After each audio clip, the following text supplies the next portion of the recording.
reviews. Really? Yeah, it's so weird. I don't know. I mean, I don't know. We can talk about it, but I'm not much of a yeller. I don't know if you've seen my show, but I don't. It's like people are looking for fireworks from me. I'm not getting enough views. Do more yelling. More yelling. Yeah, right. Yeah. So we come are out with the personal attacks and insults because that's all people know how to do these days, and so Yep. Totally. I should come on as a character sometime and just totally ham up the most stereotypical douchebaggy Christian ever. Like get like a whole, I don't know, suit and tie and like glasses and. Gotta get like the massive gold cross chain thingy. Right. Exactly. Yeah. Exactly. We do like a reverse day. I'll do like the stereotypical Christian. You do the stereotypical atheist. Like. I would fucking love that. That'd be great, dude. That'd be hilarious. And we would have a debate. Yes, I did that once. I actually did that with. Did you really? Love that. I was the Christian and he was the atheist. And I would love to see that. I'll have to watch that sometime. I thought it was really fun because I got to like make up what I thought would be good evidence. So I was like, God answers every one of my prayers. You know what? I pray for gold brick, gold brick. There you go. There it is. My Aunt Slim got How do you deny that logic, right? Exactly. It's hilarious. So we are live. People in the chat are saying words, and that's good. There you go. Words. Multiple words. Yep. So awesome. Dan, thanks for coming on. Really appreciate you taking the time to have a conversation with me. Would you mind telling us a little bit about yourself before we get started? Yeah, sure. My name's Dan. I am the proprietor of the Dear Christians podcast.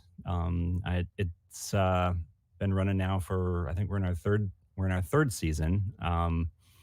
Fourth year though. I took a year off just because of COVID and because my first season pissed in a lot of Christians' pots, maybe a little too much, and I needed some time off to try and, I guess, get through some mental health issues of my own without getting too crazy in depth on it, and just kind of determining whether or not I still wanted to do this, because apparently I piss a lot of people off. So kind of landed in the place of going, yeah, this is still worth it.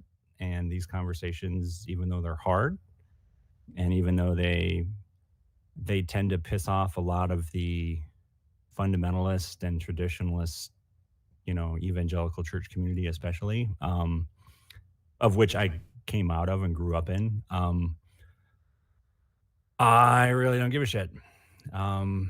This stuff is worth talking about and having an honest conversation with people. So the tagline of the show is just honest conversations about Christianity and culture. That's all it is. Awesome. I don't do debates or anything like that. Although occasionally I'll bring people on with differing viewpoints and they'll debate, or whatever, but not like formal debates or anything like that, I am still Christian, still follow Jesus, but I think a phrase that I use, and I stole it from someone else, I stole it from a guy named Shane Claiborne. If you're familiar with him at all, he's in New York area. He's a author, former pastor maybe, but he's more like an activist and like a progressive guy right now, and doing a lot of social justice efforts. And he says in a book years ago that I've loved stealing this phrase, I gave up being a Christian to follow Jesus. And that kind of grabs people's attention. Like, what the fuck does that mean, right? Isn't that what Christians are supposed to be? Blah, blah, blah, blah, blah. It's a nice way to start a conversation. So kind of stole that. I use that from time to time. But, what does it mean? It means I gave up being a Christian, as in the stereotypical ideology of what that's supposed to mean and supposed to look like here in the United States, especially. I feel like so much of politics and conservative, agenda and all of that seems to have completely derailed a lot of what Christians are supposed to be focused on with their life and what it means to follow Jesus. When you look at things like, the story of the Good Samaritan, right? And when you look at examples like what are the two greatest commandments, loving God and loving your neighbor, and love is supposed to be, you know, defined as, being patient, kind, gentle, meek, all that awesome stuff. Not a lot of Christians are really known as that nowadays. And I think you probably know and have experienced that as much, if not more than me over the last several years. So if that's what it means to be a Christian, is to not be those things, then I'm giving that up because I want to follow Jesus and do all of that. So it's to the best of my ability anyway. So yeah. So that's, I guess, kind of what that means in the long and the short of it. Yeah, So, when I heard you say it, the first thing that came to my mind was like apologists, people who like are on stage, philosophers who are arguing against the existence of God. And I was like, oh, because you said apologesis, and I was like, is that a joke to make fun of apologists? I'm like, yes, I love it. That's hilarious. Apologesis. There you go. Like exegesis, but apologesis. Yeah. No. Yeah. Giving up being a Christian, to follow Jesus. That's basically me in a nutshell. So you mentioned you pissed a lot of people off, especially Christians. How so? What was the topics here? Okay, so over the last 3 seasons, like pick a topic, I've probably done something to agitate somebody. Last season we had I had on Rick Lockhart. I don't know if you know who he is. Gay, black man, loves Jesus. Had him on, and we had an awesome conversation about what it means to be a Christian and how hard it is to follow Jesus and grow up in the church and to be gay. And it was a great and really awesome and affirming conversation, I think, for a lot of people who are in the midst of like Christian culture, or they're in the Bible Belt, or they deal with that struggle, that pressure, that dynamic. And it's almost as if the church puts them in the position of being like, no, if you want to follow Jesus, you have to deny and reject things that are a genuine part of who you are, that you have no control over, right? So that agitated people, as you can imagine. Some people didn't like that. We also had an episode as a 2-part conversation about a guy who pursued a career in politics. He got real deep into career in politics and the Republican Party. He was in Washington. He was doing stuff here in Springfield in Illinois and helping with several presidential campaigns over the years. And through the transition of eventually leading up to the nomination and election of Donald Trump, he just realized, you know what? I cannot do this anymore and be true to who I believe I'm supposed to be if I'm supposed to be following Jesus. So that episode was leaving the GOP for Jesus. That was a huge, like, man, did people hate that episode? Yeah, I can imagine. Conversation. Holy shit, Tom, you have no idea. Like, I had hate mail being sent to me, stuff online. I'm getting information from my guest after the episode's released saying that they're like going after him, and people are tracking him down online, and he shares the same name as his father, like senior, junior, that sort of deal. Oh, wow. So then he's getting stuff where like people are like doing background checks and finding his father, and then like harassing his father saying, do you know what your son is doing? And yeah, like just the craziest shit. Yeah, the in-group out-group thing is like, that. We face that on both sides, where there's the demonization of if you disagree with certain sacrosanct ideas, then everybody in that in-group just thinks it's okay to attack you. Like that happens a lot on both the left and the right, for religious beliefs, political beliefs.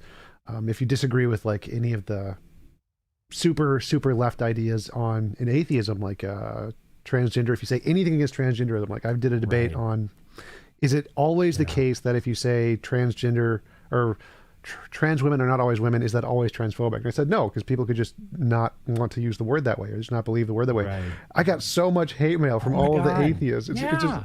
really like it's And it's there's right. And there's and it's yeah, I get dude, I get it. I get it. And I'm like I consider myself to be an ally of that community. Like I'm having people who are gay and lesbian on my show, and we're having genuine conversation about that and trying to bring more awareness and support for everything that community is genuinely dealing with, and trying to just figure out life for themselves, and if faith can possibly fit into that. And yeah, dude, like it's so funny. I feel like Patton Oswalt. You ever see Patton Oswalt when he did his bit on like, hey, yes, the worst people in the world can know all of the terminology and sound like they're the most, uppity whatever, and yet they're the most terrible people.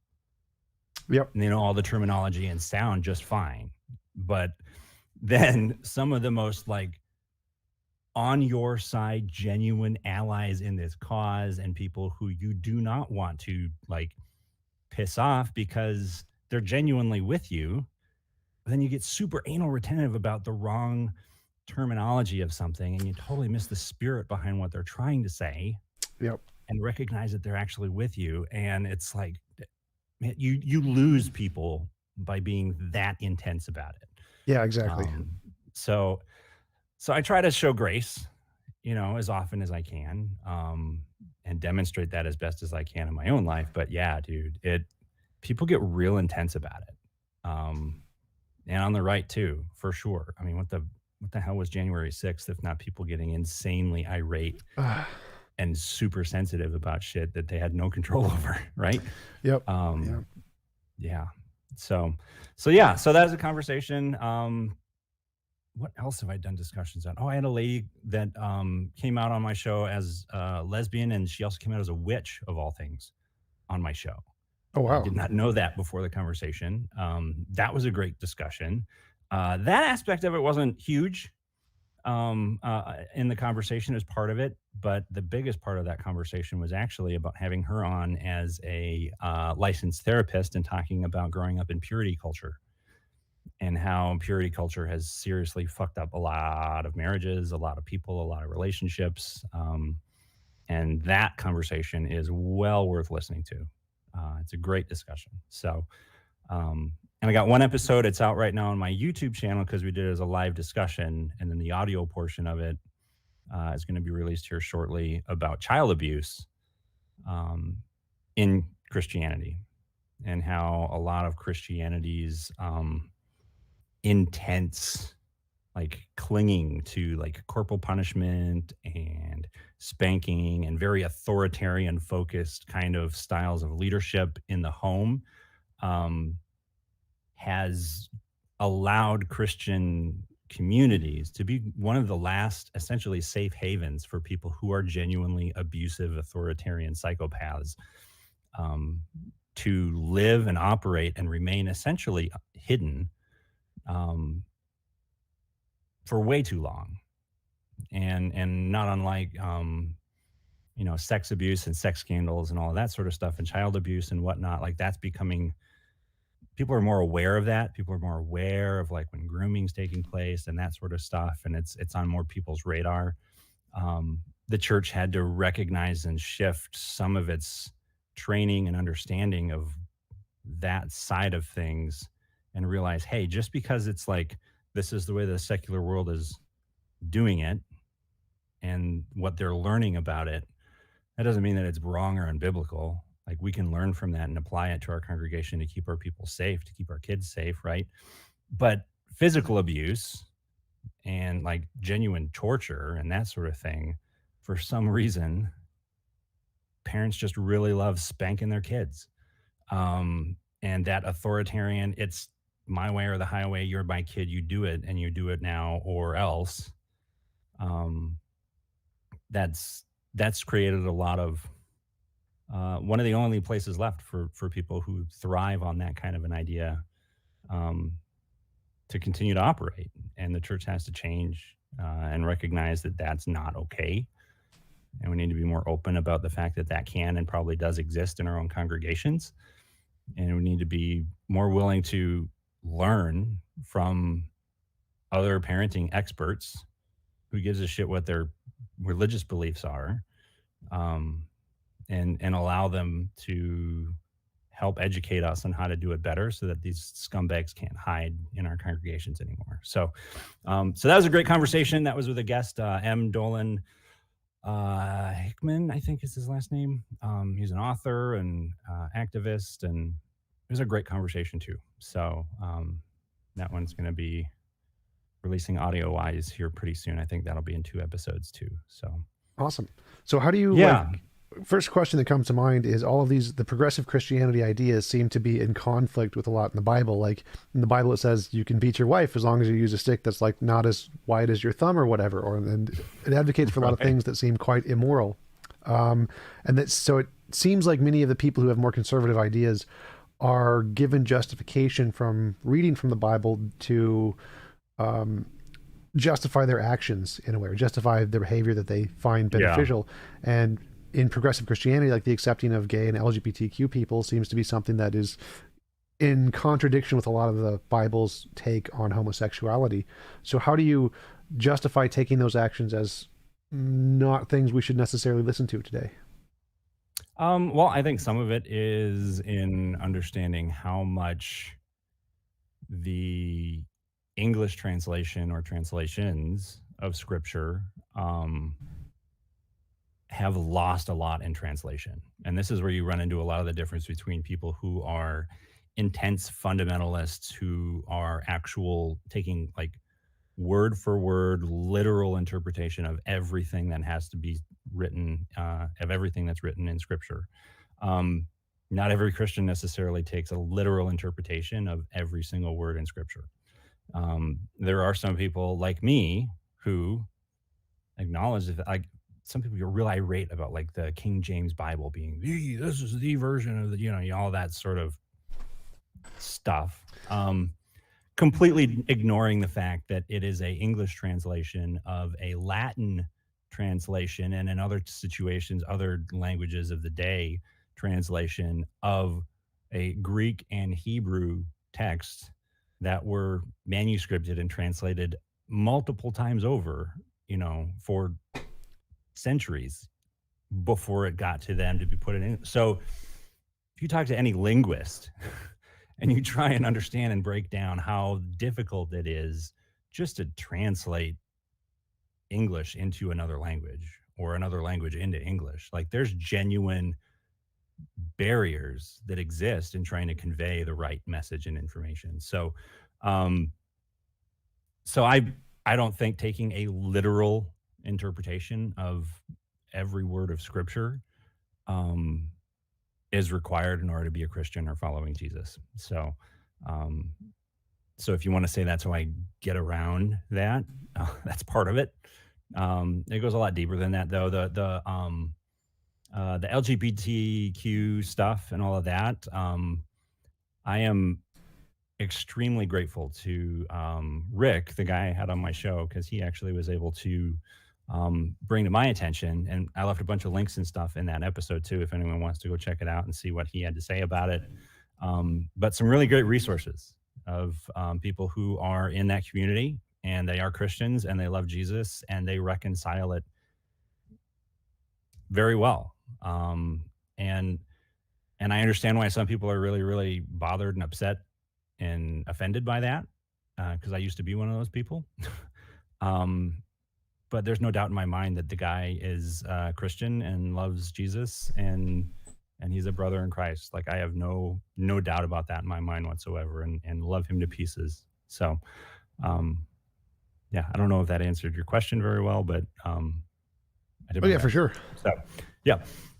So the way I see Christianity has progressed, I think that it seems like when Christianity originated, the further back in time you go, the more conservative, more extreme people used to be, like, crusades, witch hunts, etc. It seems like I think I believe in objective morality, so I think there's this moral progress has occurred, and further in time you go forward, the more resources and technology we have, the more compassionate we become as a species. So I see transitions of like progressive Christianity to be an example of human progress, of trying to become a more moral species as a whole. But at the same time, I think that in the Bible, I believe that the more conservative interpretation probably would be closer in line what the original Christians believed than what progressive Christians believe. I think that because You think so though? You look at like the life of Jesus, especially in the Gospels, like Matthew, Mark, Luke, and John. Like, I don't know. I mean, I guess it depends on the interpretation and how, to what extent. Like, there's some pretty insane and extreme literalist interpretation as Christians, extreme conservative Christians out there, right? So, how extreme are you going when you say that? That's my question. Because you can get pretty extreme. I mean, are we talking like, the whatever the hell those people were, the Bethlehem Baptists? those godhatesfags.com or org or whatever the hell that bullshit website is, like all those people, right? Yeah, I think are we talking that? Well, I think that they're moderate compared to Christians previous to them. So I think that if we go back 100 years before them, when we had the witch hunts, and 100 years, or like 50 years ago, even 50 years ago, when being gay was punishable in court in the UK and in America. So that was like, the Bethlehem Baptist today is kind of like what the standard was 50 or 70 years ago. And then 100 years before that, it was an even worse standard where you had witch hunts and killing people because they blasphemed God, throw them in prison because they said the world was round or evolution or whatever.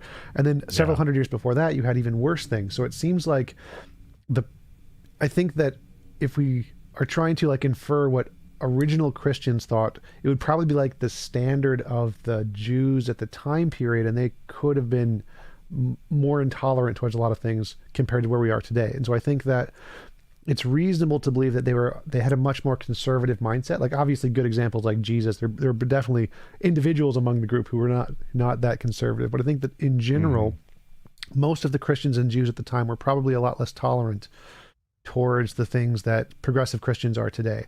I would say that it's likely I would agree with that. Yeah. And so for me, it seems like that's a justification for the conservatives to be like, oh, well, no, this is how the Christians at the time really would have accepted it. Now, I would say they were wrong. I think you're right. The Christians did think that, but they were just morally wrong. They should not have thought that. That would be my and I would say if the and I'm saying this is going to sound very progressive, which I'm assuming you're probably cool with, and your audience might be. But I always found it odd when Christians would look at the very first incarnation of the church as like the standard for everybody to try and reach. I'm like, I mean, if you're going to just go straight scripture and words of Jesus, right? Like he said, you are going to do greater things than me. You're going to do better things than what I did. Like everything that I've done myself. Yeah, you're going to be able to be empowered to take this message and do that yourself, but it's going to go beyond me, and you're going to be able to do better than that. That makes me think, okay, the early church was the start of something that will be improving and getting better and more impactful over time. Like that's the way I've always like that portion of scripture. Now, some people, I grew up in a very like charismatic, like real like charismatic kind of church community, and they always look at it as like Jesus rose from the dead. We're going to be able to do that, and we're going to, like greater things than me. Like that was their interpretation of it. And then the more I looked at it and the more I studied it myself, I'm like, that's just kind of bullshit. Like he's talking about collectively his church is going to be able to do more than just the one person walking around by himself. And the more Christians that I got connected with who were not part of that, let's just say, extremely cultish community that I was a part of, the more I realized that was actually the more more common interpretation of that portion of scripture for a lot of Christians. So, um, yeah, I mean, I think you're right. I think the church can improve, should be improving, and has been improving. And yeah, I don't think we get it right all the time. I really don't. Not But do you, every portion of scripture is like, hey, here's an example of what's the best way to do things. Sometimes it's here's an example of the shittiest way to possibly do something, you yeah, know. the whole not wash your hands thing, Jesus said, I'm not a fan. Right. There you go. There you go. Well, so, And there so are do you even think some that the things where LGBT Jesus thing is comes- going to be, one sec, do you think the LGBT No, thing go is ahead. going to be kind of like not eating shellfish or not crossing your linens in the future? That's going to be taken more of like, I mean, give it a few hundred years, maybe, but I think it'll go more in the direction of like interracial marriage. People were pissed about that for a long time. Divorce, people were insanely pissed about that for generations, right?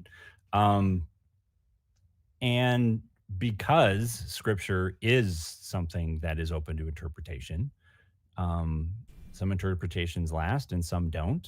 Um, and I would hope that even for my atheist friends out there,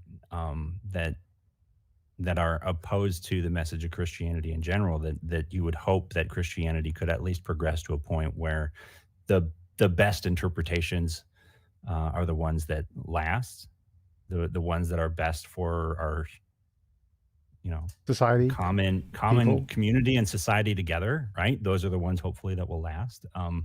And that's part of the reason why you see so much conflict within Christianity right now too.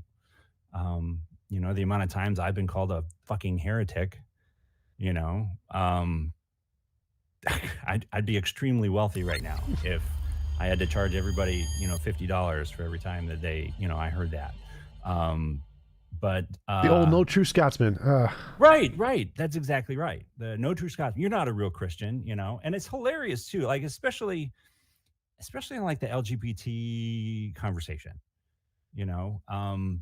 to have a conversation with another Christian who says there's no way someone can embrace being a homosexual and still be a Christian.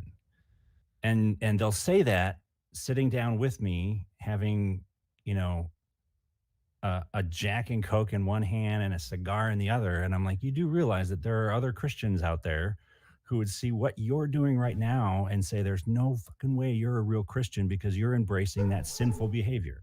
Yep. Like who's the real Christian right now? If there's nothing Christians love to do more than judge one another on who's really in and who's really out.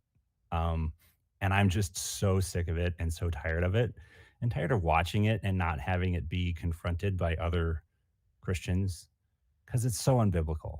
Like that's the thing that it bothers me the most is it is extremely unbiblical. This idea that it's our job to determine who's in and who's out. What Bible are you reading? Like that's nowhere in there is it your job to determine that. That's not your job. So get off your high horse. Realize that it's not a competition. We're all a little crazy, and you're no better than me. So let's have an honest conversation about our difficulties and our challenges, and try and show each other a little grace in the process. So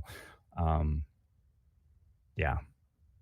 Yeah. Just thanks to you to Frank for the super chat. Really appreciate it. And thank you to Atheist Velociraptor. He had a question for you. Why would God allow his most important message to be so reliant on correct translation and interpretation? Why wouldn't God just directly explain it to us directly for less confusion?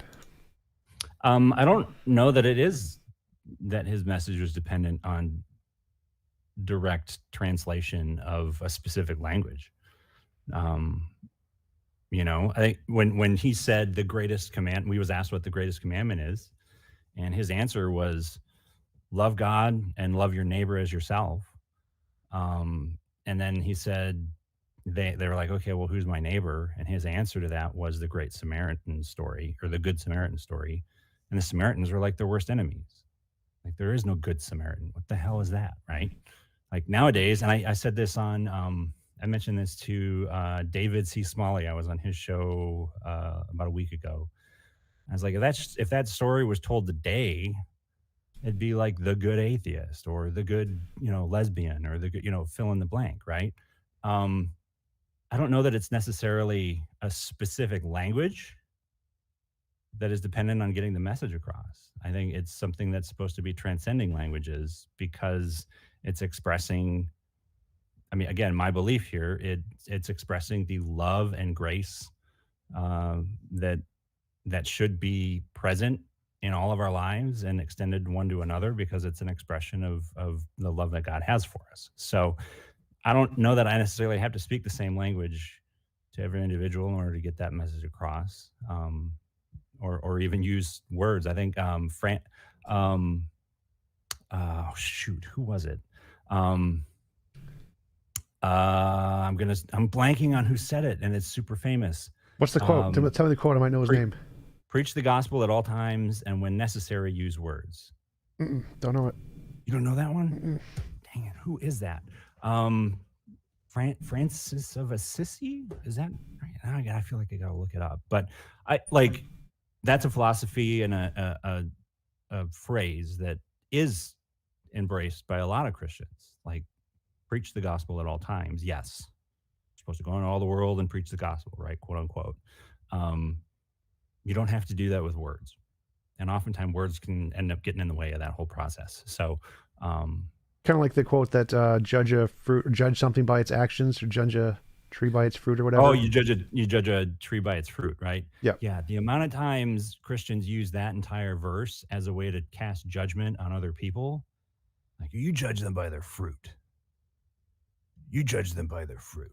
I don't see any fruit coming out of you that glorifies the kingdom of God, right? Yeah.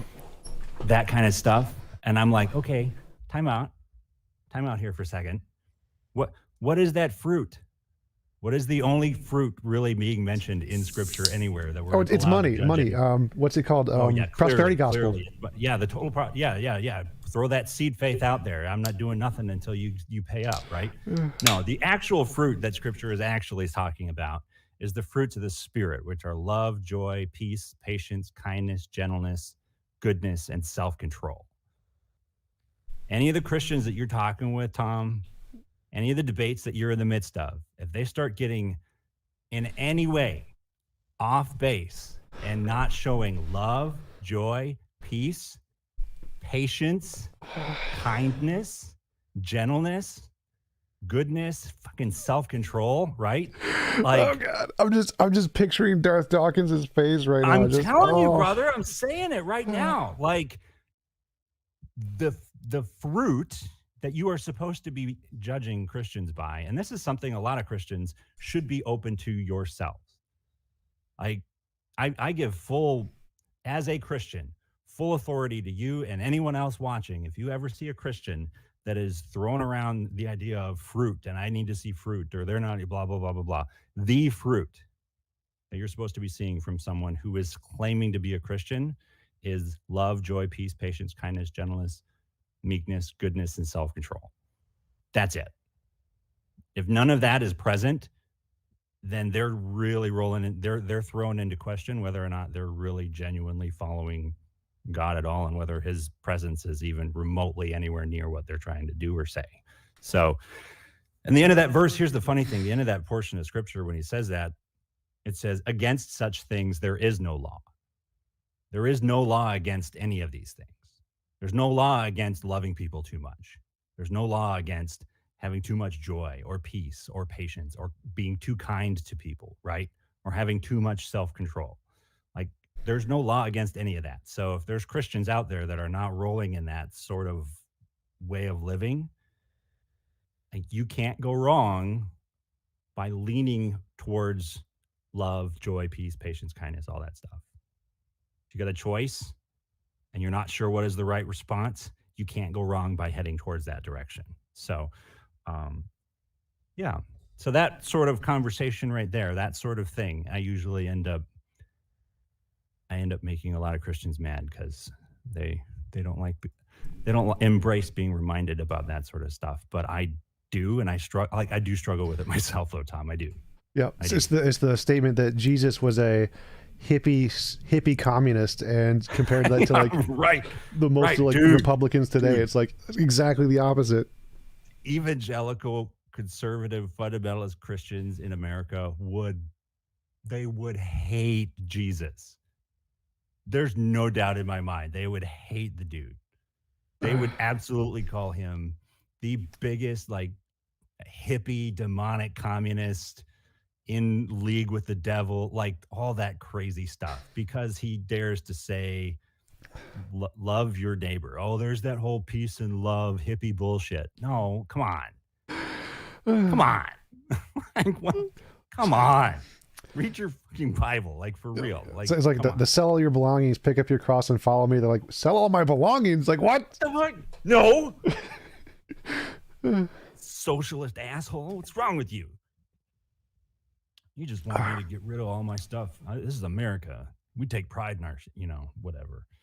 I also have an interesting question to you. For like, one of the things I've thought about is that for progressive Christians, I've always wondered, did they see it was strange that the atheists are the ones who are always more accepting of the LGBTQ and all these movements far sooner than the Christians? It seems like Christianity itself is a contributing factor to prevent people from accepting these kinds of movements.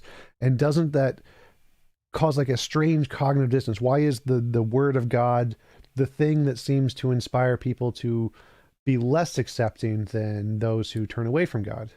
That is such a good question, dude. That's an awesome question. I love that.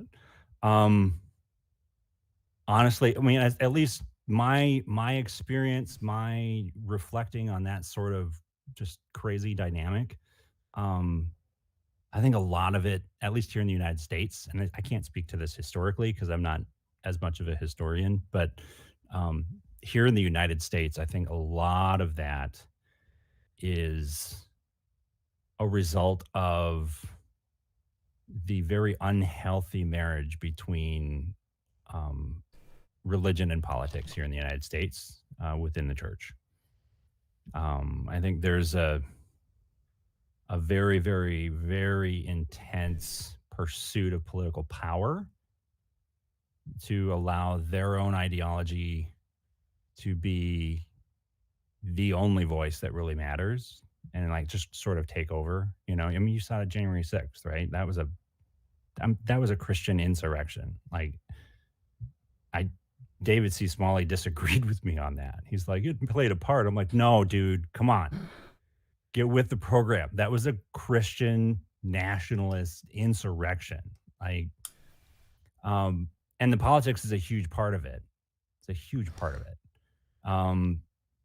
And oftentimes that power, like if you are in any position of holding power and influence, especially in a democracy like we live in a democratic republic, technically, right? That kind of power does not get let go of easily. And because of that idolatrous attitude, and they cling to that and that influence, they want to hang on to that as much as possible, and they don't want to share it. And that, I mean, it's temptation. It's that carnal, just human nature that we have, and utilizing that political power to hang on to it. And so as a result, it becomes easier to set up barriers and say, you're out, I'm in, and it's very self-justifying. Yeah, because when you're following someone that's saying, hey, give up literally everything you have and come follow me, right? You find ways to excuse that so you don't have to give up everything, right? Yep. Like that's how that is. So I don't know, dude. Like, it's a really, really messy dynamic. And I do think you're right. I think there's aspects of the progressive nature of it. Like, progressive means to have progress, right? There's that nature, that progressive nature to it. Conservative flies in the face of that entire ideology, right? I mean, we know this. Like, conservative, you're trying to conserve things as much as you possibly can. conservative usually. This is why when you look at our parties right now, the progressive is made up of, demographically wise, majority of people who have been marginalized and not had much say, not had much political power. And they're trying to progressively make that more equitable and equal across the board. Whereas the people who are more conservative are the people who want to conserve all that power that they've had for forever and keep policies in place that don't change it too much because it's been pretty sweet for them. Hence the reason why Make America Great Again is a slogan that connected real well with the, white, cis, male audience and their families, right? Didn't really connect very much with the LGBTQ plus community. Didn't connect much with any of the, racial minorities in the United States because they're looking back going, no, fuck was it great for us ever? Make it a great again? Yeah. At what point can you go back and say, yeah, let's go back to that, So yeah, that whole political ideology was just racist in the first place. And I'm baffled that people still try and argue with me on that point, but I'm like, whatever. Okay. That was a total ADD rambling there, Tom. I feel like I kind of answered your question, and then I kind of went on a rabbit trail too, and just kind of went. Got some more super chats. Thank you, Frank, for the super chat. Is belief in Jesus as important as belief in his teachings? I mean, I'd say yes to both if you want to be a Christian. If that's the goal. I mean, if the goal is to be a Christian, then yeah, you got to believe in Jesus if you're going to be a Christian. That's really kind of like the only actual thing that is determining whether someone is or isn't a Christian is like, what do you think of Jesus? Like, that's really it. And here's another fun point that I like to bring out to a lot of Christians, and they like to get mad at me. There's only one person in the history of the world that was ever qualified to make a ruling on whether or not what you believe about Jesus is enough to qualify you, quote unquote, to be a Christian or not. And that is like God himself. If you're a Christian, then that's the only one who's able to cast that kind of judgment, if you want to call it that. Well, do you think that people who live a Jesus-ly life and value the way Jesus lived, even if they don't believe in Jesus as a God necessarily, that they would still technically or maybe indirectly qualify as a Christian? Would they be allowed into heaven, kind of a thing? Is it more important? That's totally, that's again where it's like, I'm glad I'm not the one making that kind of call. Like that's not on me to call. That's not my call. And a lot of people, Christians and atheists, like to go, that's a cop-out. What are you doing? That's a cop-out. You're not even answering the question. And then I'm going, no, you're kind of trying to shove me into a corner of casting judgment on people, and I don't know them. Why? That's an unfair. Why would you do that? That's kind of a douchey thing to do. Why would you do that? As if as a Christian, I'm jumping at the opportunity to like cast eternal judgment on everybody. I don't know. That's not my job. And that's not between my eternity is between me and God. And as is the case with every other individual. So, but my love and my understanding and my passion and everything that I've read and understood is that it comes down to whether you know and follow and believe in and trust in Jesus or not.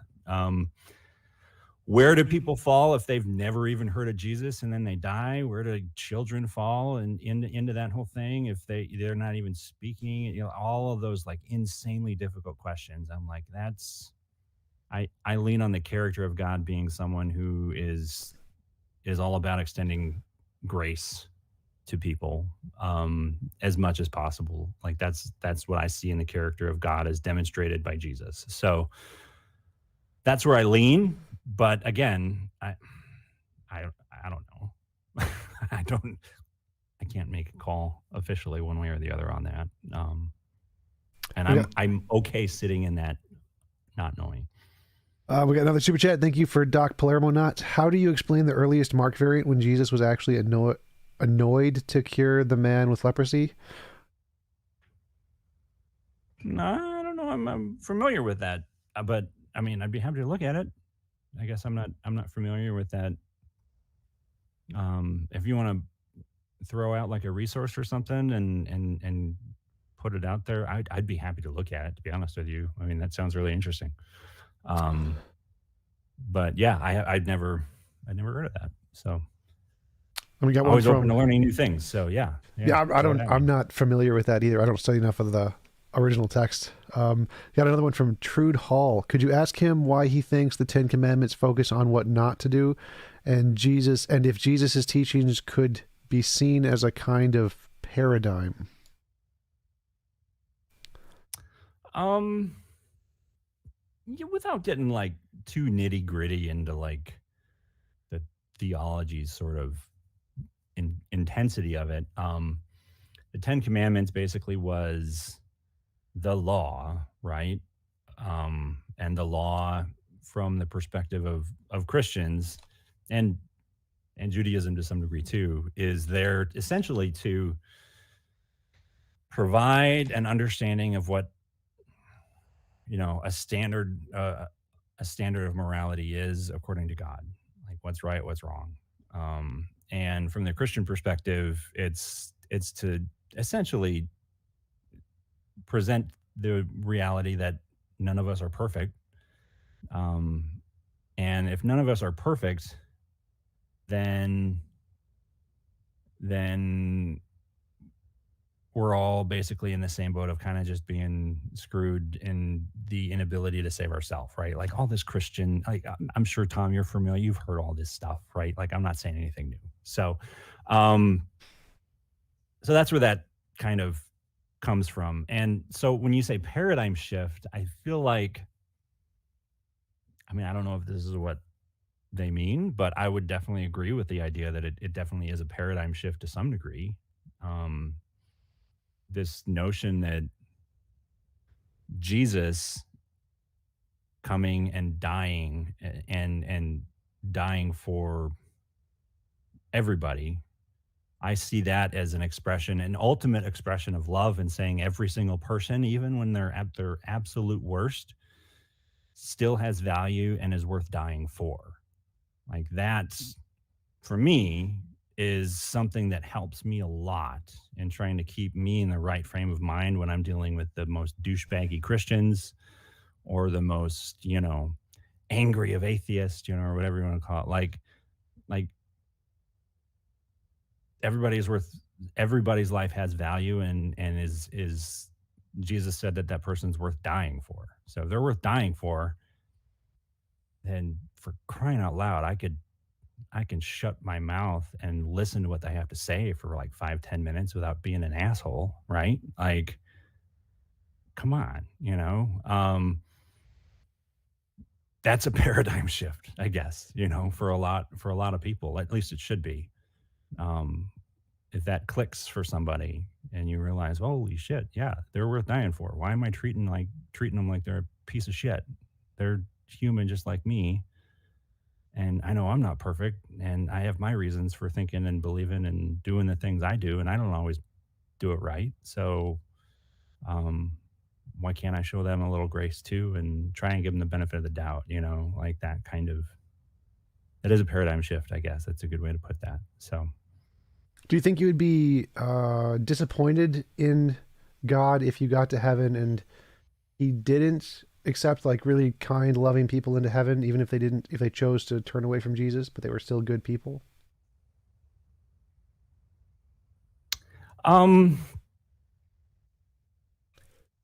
well, here's the thing. I would say, I don't know, disappointed is the right word. I mean, the way that I look at that kind of paradigm, Tom, is more like, I mean, a lot of people like to throw out the accusation of, God's sending people to hell, and he's just sending people to, and I look at it more kind of on the other side of the coin, and I maybe personalize it a little bit, and I'm just like, okay, I know myself well enough.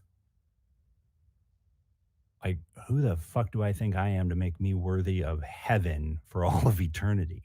Like, I mean, I'm not the worst guy on the planet, but I mean, if we're talking Donald Trump. perfection for all of eternity, right? Yeah, right. It's the worst. If we're talking about perfection and spending, if this is what people believe, being in the presence of a perfect, holy God for forever, like, I mean, as great as I may be in my best moments, I mean, on the whole, I don't know that I'm worthy of that kind of thing on my own. Um, so it can get real tough sometimes, I think, for some people, and even within Christianity, when people start doing this weighing of like how many good deeds or how many bad deeds or all of this sort of stuff. Which is why, again, for me, it always comes back down to Jesus basically saying, "Hey, none of us are going to be like none of us will be perfect, and as a result, I mean, is there any of us that can really genuinely deep down say that we're worthy of heaven on our own? I don't know that I can, but the reason why Jesus died is because he's going that no, you are worthy of heaven, and I'm going to make sure that it's so, and you're worth dying for. Like that's kind of the way that I approach that conversation. It's maybe a little different, um, but yeah, that's how I choose to look at that dynamic. I don't know if that answered the question well enough for them or not, but Yeah, for sure. Like hopefully. that's that problem of evil, problem of suffering kind of problem is one of the ones that is the hardest for me to accept God, because I like, even if I knew for a fact God existed or whatever, the fact that if I take the Bible literally, the fact that he drowned millions of babies in the global flood or turned a woman to salt, those seem very problematic to me. And even if we took those as more allegorical, the fact that hell itself exists as kind of something that people are forced to go into if they don't agree, and you're only allowed to go into heaven if you do agree, that seems to be a much more immoral way to do things than essentially just giving people the option. Like, you can come and go as you please. The door's open. If you want, come, and you can go when you want, whatever. That seems like a much more moral way to do things than forcing people in or out based on some decision in a very small period of time. So like giving them for, like you said, for forever, an infinite amount of time in heaven. Yeah. For a decision you made for like 100 years on Earth, that doesn't seem to make a lot of sense. I mean, you could just be like, I'll open the doors whenever you come, just knock, come in, whatever. It seems like a much more plausible thing to do, a moral thing to do. Yeah. Yeah. I mean, another side of this too that makes me a bit more of an odd bird, I guess, amongst Christians, is my understanding of eternity, my understanding of God being all knowing and all powerful, is not the traditional fundamentalist approach. I don't know if you're familiar with being the phrase open theist. Have you? Yep, Greg Boyd. Greg Boyd is one of the first guys. Yeah, there you go. He lives in Minnesota. He was one of the first guys I talked to. Yeah. Yeah, he's a smart guy. He knows his stuff. Like that's definitely, I definitely fall more in that vein of like, I mean, eternity being written, like things have to go only one very, very narrow, specific way. That's already been preordained, and like all of that very, very intense fundamentalist kind of style approach to Christian. I just don't see that in scripture either. I really don't. And the idea that God is able to change his mind, that his character, like, would you say that you have a perfectly moral character if you're a total hard ass and not able to change your mind? Yes, you do. Absolutely, Tommy. Me, I do. I don't know about God, but without a doubt, there's no question there. I mean, I knew that, but for anyone to have perfect moral character would mean that they have the ability to change their mind, right? To respond to a situation that requires a change, So a lot of these like intense fundamentalists that are like, God doesn't change his mind. I'm like, no, you all need to go back and read through scripture, because God changes his mind a whole hell of a lot. And there are times when people do things, say things, decide things that surprise God, like genuinely surprise God. And God is either really happy or he's extremely frustrated and angry, or I'm like, if God knows all of that, then what the hell, how is he getting surprised? Come on now.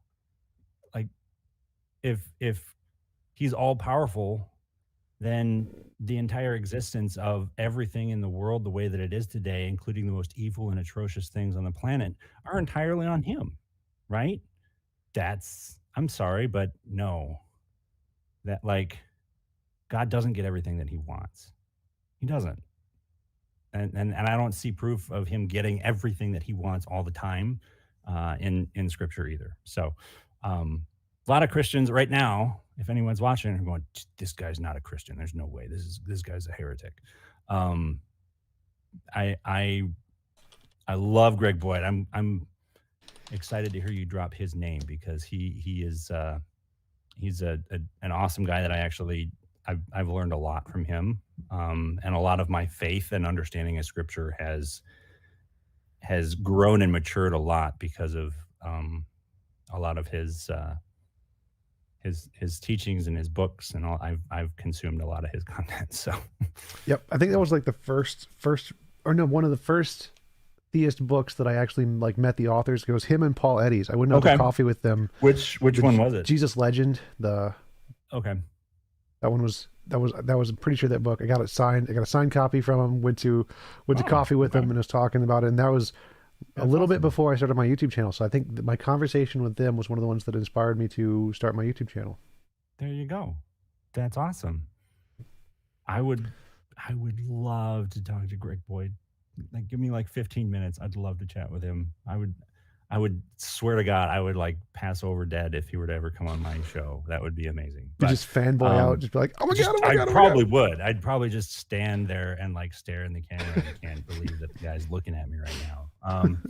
No, he's a great guy. And he's a pretty humble guy too. Like, just one of the kindest guys you'll meet. And I say that as if I've met him. I haven't yet, so that's probably speaking out of turn. But yeah, I love him to pieces.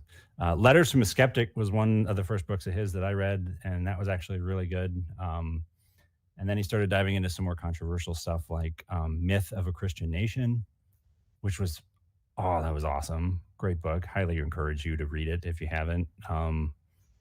If you have anybody in your life that is of the idea and mindset that America is a Christian nation, read Greg Boyd's Myth of a Christian Nation. Whether you're a believer or not, there's some great stuff in there to have a more educated conversation with those individuals. So what do you think about churches in general? Because I want to start an atheist church. That's one of my goals. Is I want to start an atheist church and have atheist church. Yep, 100% atheist church. And how I want to have does that work? Well, I'm curious. I believe in objective morality, so I'm going to found this church on the ideals of objective morality. And what I think the perfect heaven, perfect world would be is one where it's impossible to force anyone to do anything they don't consent to doing. That would be the perfect world. That's what I think would be perfect. And I think that if we use that as a foundation for the church, we should try to make the world as close as possible to that perfect world that we can. And the way I would do that would be like trying to get an apartment building and then lowering the rent prices as much as possible. Because if it's a church, tax exempt, don't have to pay taxes, I can lower everybody's rent. It'd be great. And so that would be the idea behind my church, is that we can use the funds, instead of just building big cathedrals to hold concerts in, we should actually do something to help the community, to help people in their lives by lowering their cost of living, by replacing companies that are absolute garbage like payday loans or whatever with something that does things without the corruption involved. That's what I think churches should be. That's why the reason I call it an atheist church. A lot of my atheist fans just hate it. They're like, church is terrible. Why would you ever call it a church? Religion is awful. I'm like, no. But I'm like, no, I want to take this idea of church and turn it into what it should be. I want to say we have a religion. Yes, atheism is a religion. Yes, we do have churches, and it's better than yours. We actually do something good for the community. Okay. So there's a lot there to unpack. There's a lot to unpack. I can see why you would be agitating some people out there. I I'm curious as to how you expect to achieve this sort of this objectively moral society within I mean, I guess any of humanity to achieve that level of, I mean, I guess nirvana, if you want to use that word, um, like within itself. That's really, really, really optimistic view of humanity, dude. Well, yeah, I I think mean, I think it's where we're I going mean, actually. Because like if we look at technological progress, as we build enough technology, like I think the closest thing that's easiest to imagine to this utopia would be like the Matrix. We can give people the option to upload their consciousness to the Matrix, which point you don't have a body, no aging, no death. You can just summon, I want a Coke, psh, milkshake, whatever. Do full Star Trek universe. Like I think we're moving towards that, and I think that we should have that ambition in mind. I think it's a good ambition that the goal of humanity should be to create this best of all possible worlds where it is impossible to force anyone to do anything they don't consent to doing. That is a perfectly moral world. And if we can see that as the goal and work towards it, I think that would be the best way for humanity to progress. How do you achieve that without having, I mean, I think you're not, I don't know that can possibly be achieved by humanity within itself. I really don't, dude. What do you mean? Like, human nature is constantly in conflict with one another. You know, like I mean, look at like Darwinian evolution, right? Survival of the fittest. Like that's the world that we're in, right? And so without even, like, you talk about like conflicts over all kinds of shit on the planet, right? Resources galore, right? And man is constantly in conflict over resources with one another. How do you get over the self-preservation and selfish nature of humanity that we all have baked in? Artificial intelligence? How do you get over that? AI, artificial intelligence. So now it's not people; it's just straight up robots that are part of this church. Or what is that? Is that what we're? No. So like I would say, I don't know what you mean. What do you mean by artificial intelligence? Well, once you get artificial intelligence, it's going to be a lot smarter than people are, and it's essentially going to run the government. It's going to be the government. It's going to be doing all the scientific discoveries. It's going to be doing all the technology. It's going to be the thing. Thank you, Matthew. Appreciate the super chat. And so once we have artificial intelligence, people are going to essentially become pandas. Just to make a ironic reference to the People and Pandas book from creationists. We will become pandas, and AI is going to do all of the resources, provide all of our food, and we'll just be able to live and enjoy and do things we like. Okay, but Tom, who is going to be programming the AI to be able to do all of that?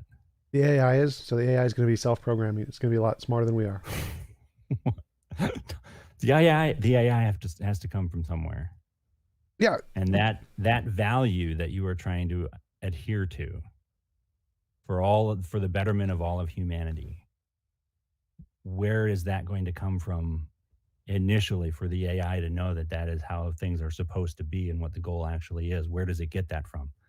Well, two things. One would be is I think one of the reasons I wrote this objective morality was as a thing we could program into artificial intelligence and say, here is the model we should achieve for. And I think that's correct. I think if we could program a morality into computers, this would probably be the correct one. Like, do least involuntary imposition of will.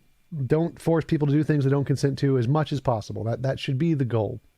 But I think another way, because I believe this is an objective system, I think they'd be able to discover that on their own by, if they got smart enough to understand the interactions of the world, I think they would be able to figure that one out on their own. I think they will.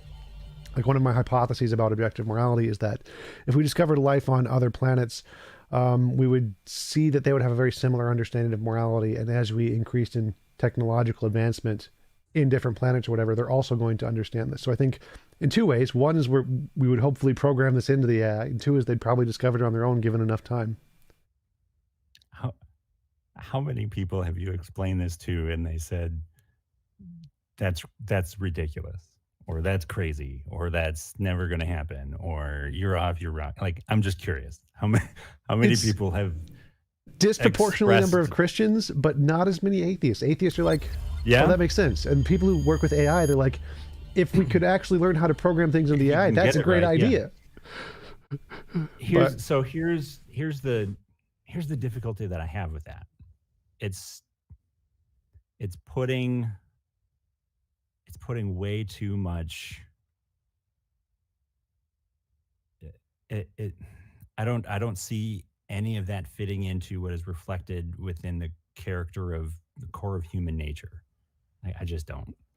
And if you're going to really rely on AI to be the one who's eventually reaching a certain point of holding that line for all of humanity, even that AI is still programmed by some person or persons who wrote the code, wrote it a certain way, and acknowledged that this is the way that things are supposed to be, which in and of itself is enforcing something upon other individuals, isn't it?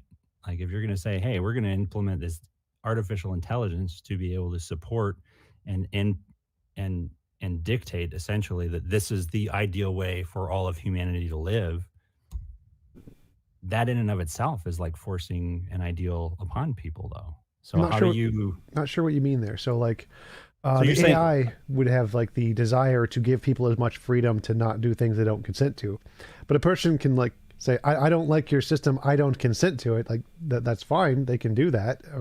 That's their prerogative, but I don't think that would be. I don't see how there's enough humanity who would want to consent to that kind of a thing, to where it would essentially take over the whole planet? Or is it like, hey, if people don't want to be a part of this, they don't have to be, in which case, if it's just, half a dozen people out in the middle of nowhere with their robots, so be it. Well, I'm just like, I'm curious how big the vision is here. Well, partially both. So definitely it would be like a voluntary thing. If you want to live under the system, it's optional. You can just go be in the city of the robots or whatever.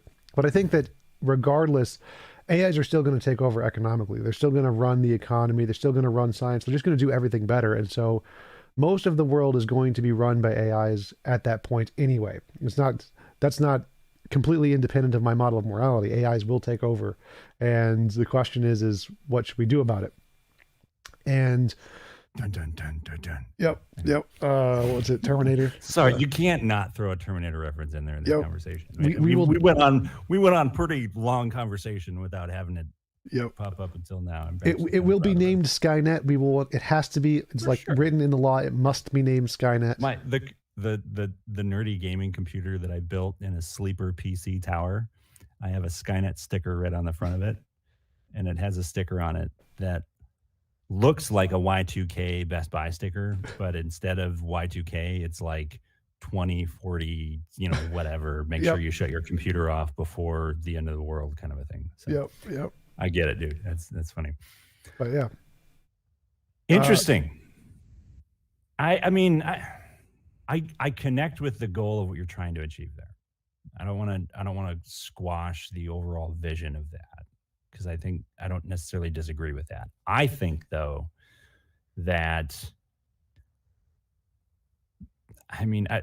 social Darwinism was basically a bunch of bullshit, but the one thing I think that it demonstrated or shed light on pretty clearly is that mankind left to its own devices is never going to get along completely. It's just not going to happen. I mean, let's remove the conflict of resources entirely, right? And to say, hey, we've got enough shit for everybody. Nobody has to worry about that, right? There's still other areas of conflict that people are willing to fight and die and oppress one another over, just around how we're going to govern ourselves, right? Or what resources are most important for which groups of people, or dictators who want to control other people. Right. Like there's aspects of the just the what do I want to say? Like Fundamental nature of humans to want to right. have The control over others. having control, having to fight to survive and do what's best for you.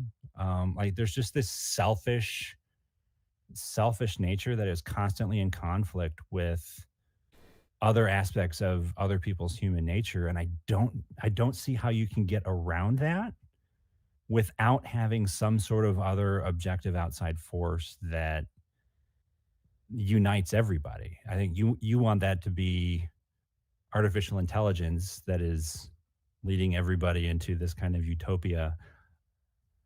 I see the same goal being achieved by everyone recognizing that Jesus made that statement abundantly clear about everybody on the planet like thousands of years ago. So robots or Jesus, I think Robots win. I think we can find some common ground here on the overall goal. Maybe just not quite how we get there. But Terminator versus Jesus. Terminator number 27. Did you ever see that cracks.com or no, not crack.com, Mad TV? That Mad TV episode of the Terminator being sent back in time to save Jesus from Judas? No, I didn't see that. You've never seen that? Oh my God. Dude, I am so shocked that you haven't seen that. I am going to have to send it to you. It is the funniest thing ever. That was great. It's so funny. He comes in and he's like blowing away Judas, and Jesus has to keep trying to heal him. He's like, he's supposed to betray me. I'm supposed to save you. It's so funny. So funny.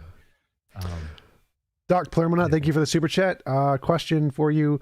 He says, explain the passage. God shall send them strong delusions that they should believe a lie, that they all might be damned. 2 Thessalonians 2:11-12. Question mark. An argument against your loose New Testament interpretation. I guess I'd have to look it up. I'm assuming he's talking about predestination. I think it's like it seems like he's asking, there are people who will misinterpret, like the false prophets kind of a thing.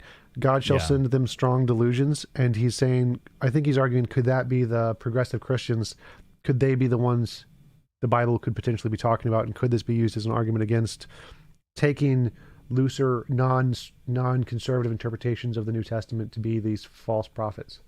Yeah, or the and the other way would be just as you could make the same argument the other way too. Be like, no, the intense literal interpretation of it is you're already losing and falling in with the false prophet component to it, because you're taking a literal interpretation of something that has been translated language through language through language to then now getting to you. So how do you know that that's the correct interpretation on it? So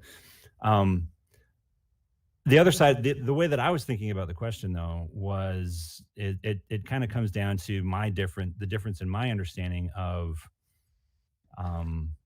the openness of God versus people being essentially predestined to believe something, and they're not going to change their mind, and God made that happen, as opposed to God allowing us to choose freely and engage in life on our own, with God. So, and the whole, my understanding of God being all powerful and all of that. Other people have different interpretations of those portions of scripture. I mean, how do I combat that? I mean, the easy cop-out answer is to go, yeah, that's a bullshit, interpretation. You're taking that out of context, all that sort of stuff. I do think, though, that my position on a lot of that stuff leaves a lot more room for the reality of the world that we live in to be recognized and understood and reflected in scripture, as opposed to constantly being at war with science and the world that we see in front of us. I mean, not to go too far in depth on stuff, but like I've been through some terrible tragedies and all kinds of crazy shit in my own life. And of course, if there's any Christians out there that are like, they're saying, "Oh, I never have doubt." Yeah, bullshit. Yes, you do. Come on, stop lying to yourself. That sounds like you just sound like an arrogant asshole when you say that. Of course, you have doubt. Um, the very straight, narrow, hardline idea that everything that happens because it's God's will. Um, that's such bullshit. It really is. So And Calvinists out there, just oh, believe me, I know. Yeah, I hear from the Calvinists all the time. To which my answer is, and my response is, I'm sorry, but I don't see God reflecting that in Scripture. Like I really don't. You want to say God picks and chooses and has a predestined core of every finite aspect of humanity. I'm sorry, but that doesn't coincide with what we know to be a true moral being. Like I just don't. How can you say God's a moral being and reconcile the fact that he allows evil to happen? Either he's allowing it to happen or he's causing it to happen. Um, those are the only two options. If that's your understanding of God's sovereignty, um, and I no, there are things that happen in Scripture. There are things that happen in life. That isn't how God wanted it. I mean, that we see examples of that in Scripture. We see that in life. And the way that I reconcile that sort of situation is to say that God being all powerful means like all the power that was available in a certain moment, in a certain time, in every situation is available to him to be able to accomplish what needs to be done. But that doesn't mean that all powerful is interpreted, meaning magically anything and everything at the snap of a finger can just poof. I don't view all powerful being that. So if there's a situation where someone dies, like someone in my life passed away, they couldn't be healed, or they couldn't,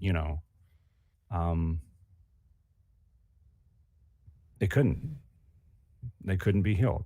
God couldn't heal them. Why? The amount of variables in play on that, like why can someone get healed here and not there, or, whatever. Again, that's why I'm not God, but I know the character of who God is based on the person of Jesus. And I see abundantly clear that if God was capable of doing something, he would have.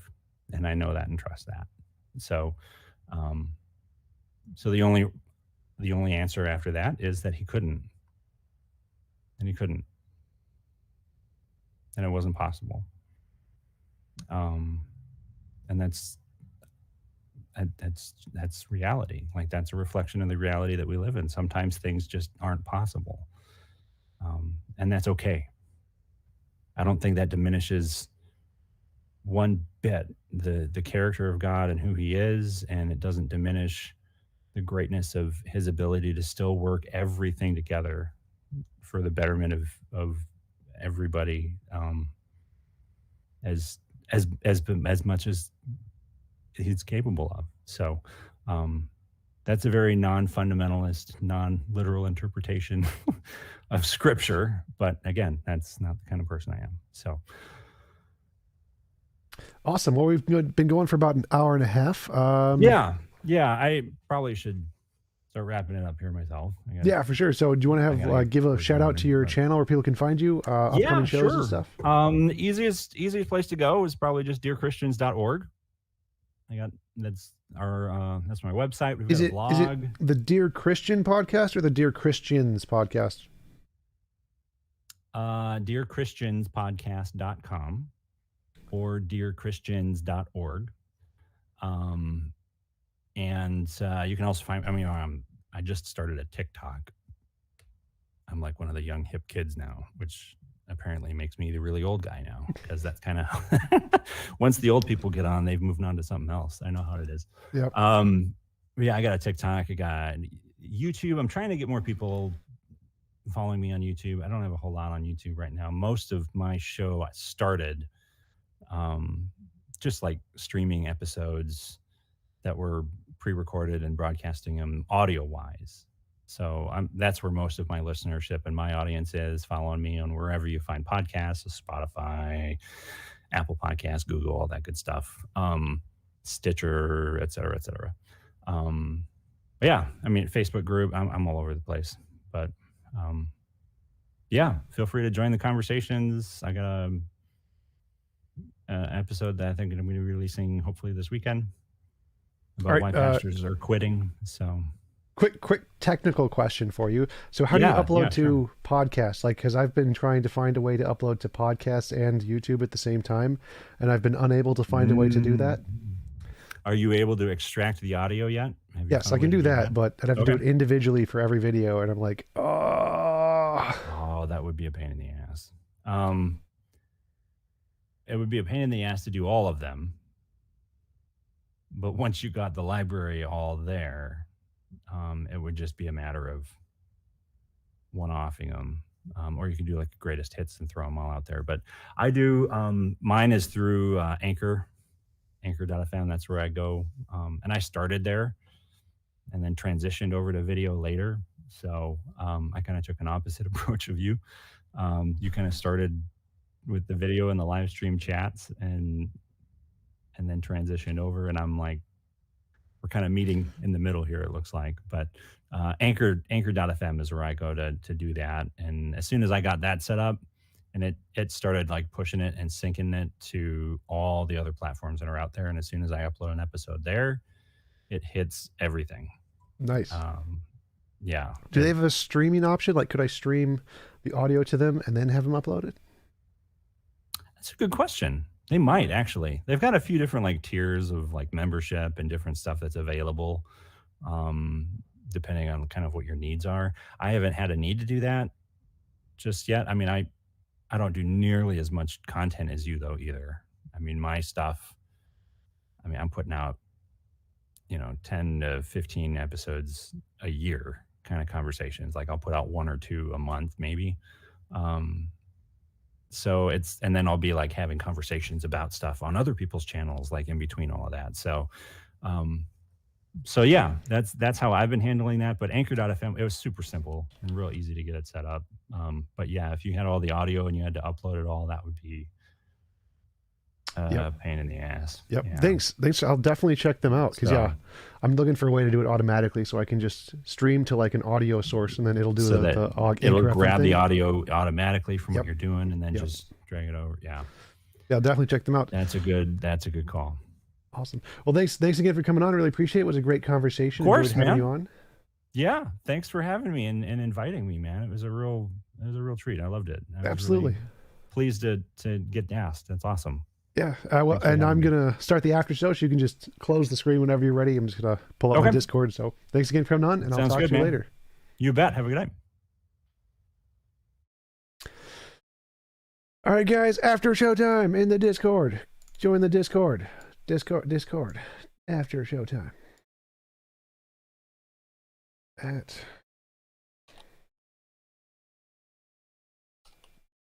show time. After showtime.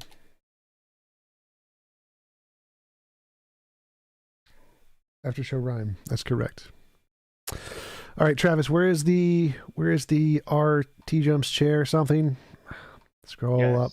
TJump's chair is the new subreddit. TJump was taken, so I don't know if you made one or. So I think somebody else made one for me. I don't know how to edit it or anything. I don't even know I don't know Reddit. I don't know how Reddit works. Okay. Yeah. Do you want a rundown? No. No? I mean, it's just a forum website. I want to do zero effort. I can add some comments occasionally, but I don't want to do efforts. Efforts is bad.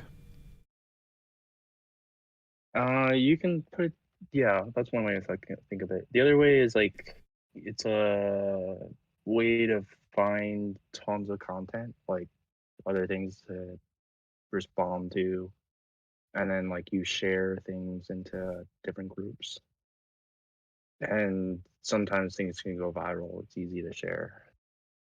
Um, but yeah, like we don't need to use it for much. Like we would basically post like a upcoming YouTube link, and then like people could like discuss it on that in Reddit, and then like even they could like uh maybe talk about future questions, and then those would get upvoted. Yeah, I think it's a really interesting idea. I definitely like to build more of a platform on Reddit, because Reddit I think is a definitely an option for growing. But I don't know how Reddit works or anything, and so if you're willing to help and do this stuff, I'd love that for sure. All right, I already made the basics. There's tons of stuff we can change, but yeah, generally, like those old forum websites where you make an account and then like it would be based on one topic. Here in Reddit, it's like everything is a subreddit. There's one for atheism and one for politics and one for all your favorite sports teams and music genres and all that stuff. So I've gotten in the habit of just making new subreddits whenever there's like a community in need. And then it starts small, but you can put content there, and like it's like a hub. It's just like a database basically on any topic you could think of. Awesome. Are any of the other people in Discord? Frank, do you know anybody, Frank or Walker or Strong, do you know anybody in Discord who also does a lot of Reddit stuff? Like, would they know? Can you make mods for Reddit that can like go in and edit shit? Yes. Yep. You can make mods. You can share mods. So yeah, if we know anybody who, not like, what? Yeah, there's like not a ton of stuff to do with mods, like, but eventually, like if you become a big subreddit, it's helpful. But like you can make wikis and you can edit like the menu links, and you can like if you have a ton of new content coming in, then you want to like moderate, make sure you don't have trolls and stuff posting.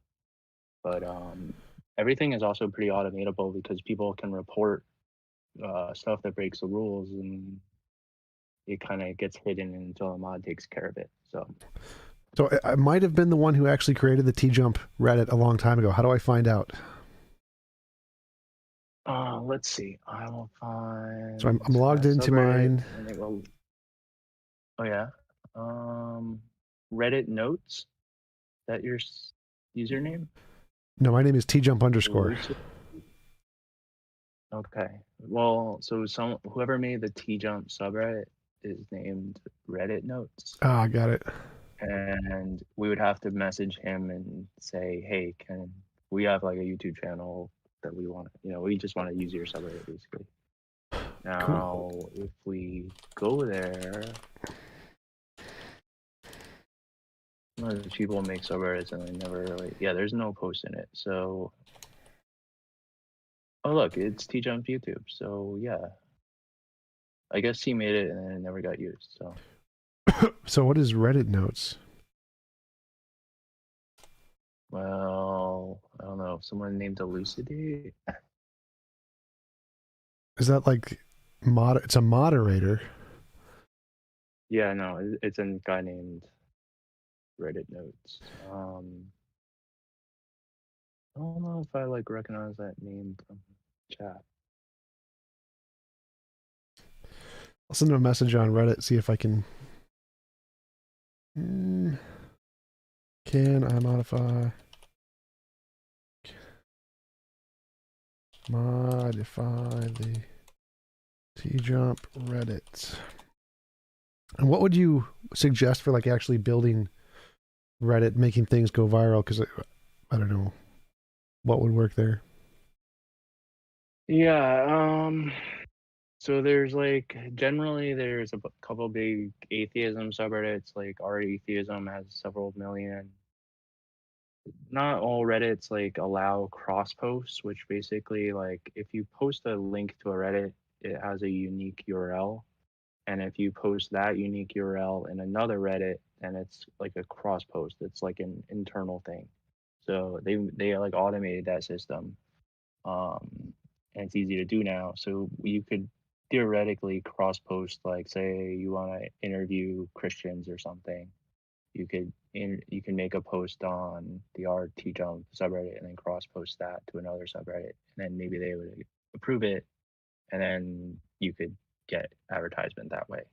But that's all kind of up in the air. It's up to the mods to allow it. It's spam. There's not always like clear solutions in this case, and all the mods end up just being people who have their own opinions too. So you have to kind of like treat everyone lightly.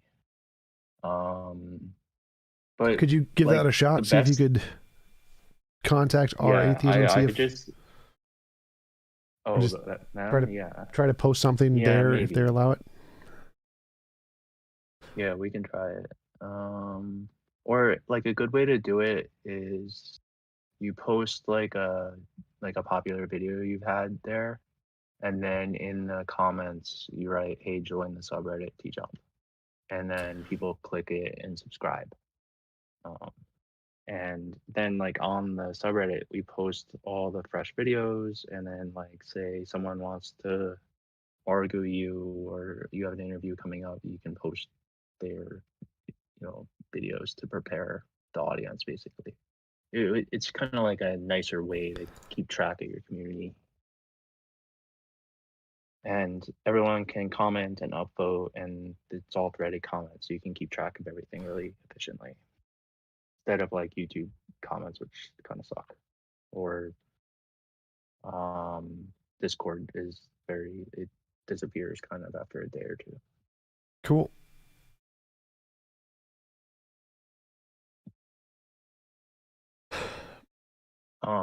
We could even make like a kind of like a request thing there too, like someone could post a thing like they request to have a debate with you or someone else, and Sure. you could say, okay, this is a good topic, like I'll do this for free, or this will be $50 or whatever. Free debates. That sounds like a terrible idea. Well, maybe this idea is just so spellbindingly good, aka it's from Darth Dawkins. That would work for sure. You can burn the $50 there. Is Darth Dawkins pretty popular on Reddit?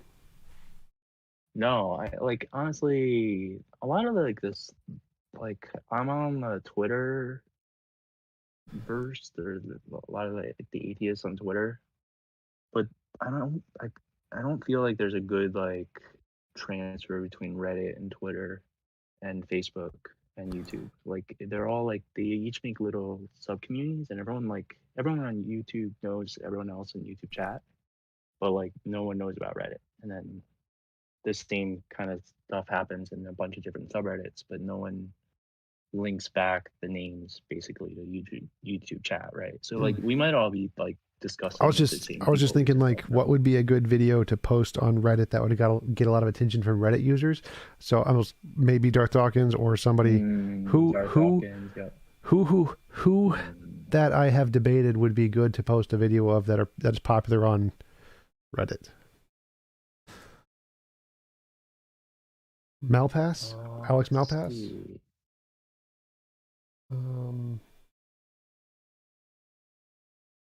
Oh yeah, you could also post like to the vegan subreddit, for instance. Ask yourself. Yep. Yeah. Okay. But yeah, you also want to be careful how you go viral. Yeah, let's start working on. Who else? Do we know anybody else in the Discord who does lots of Reddit stuff? Ask the mods at mods. Mod. Does anyone do a lot How of about Reddit? Jonathan McClatchy? Is he big on Reddit? Well, no, but like this old video. Like another example we could do is we posted to the TJump subreddit, and then we cross posted to the ex-Christian subreddit, and then like if Christians want to hear, or ex-Christians want to hear that debate, then that's like a good audience. Or if you like use street epistemology tactics, so you can post it there. I'm actually a bot of street epistemology, so Nice. I accept a lot. We haven't really had a ton of content since COVID hit, actually. Like, Yeah, I no bet, one's because really, street like, epistemology doing is the work. in-person kind of a thing.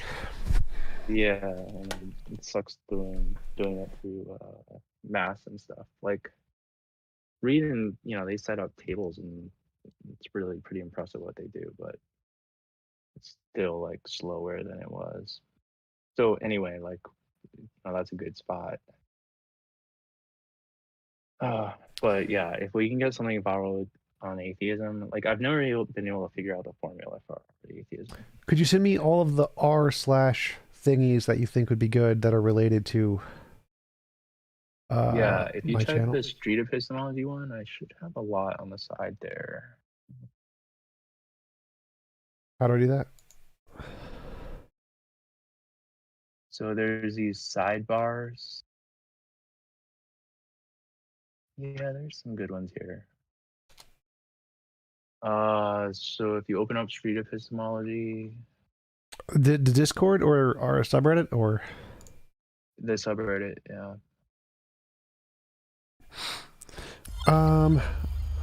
Eric Waters, thank you for the super chat. Just downloaded Discord. I'm in timeout. Fix question mark. Can somebody get Eric Waters out of timeout, Frank? Oh shit. At Eric. What is your Discord name? Controversial topics would work there. Crash the parties. Oh, is that Nate? Nate says post controversial topics on that. Oh, I'm gonna message.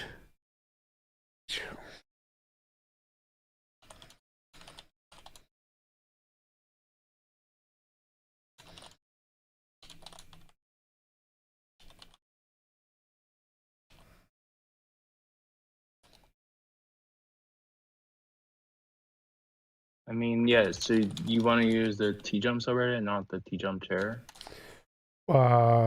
We can see. I'd say we'll go with yours unless I can hear back from the other guy. If I hear back from the other guy, and we can set it up before you do anything like substantial. But let's just go with yours. I already did the bare minimum. I copied in the description from YouTube, and yeah. Hey Tom, I need his name. Yeah, at Waters Eric. Waters Eric. Waters Eric.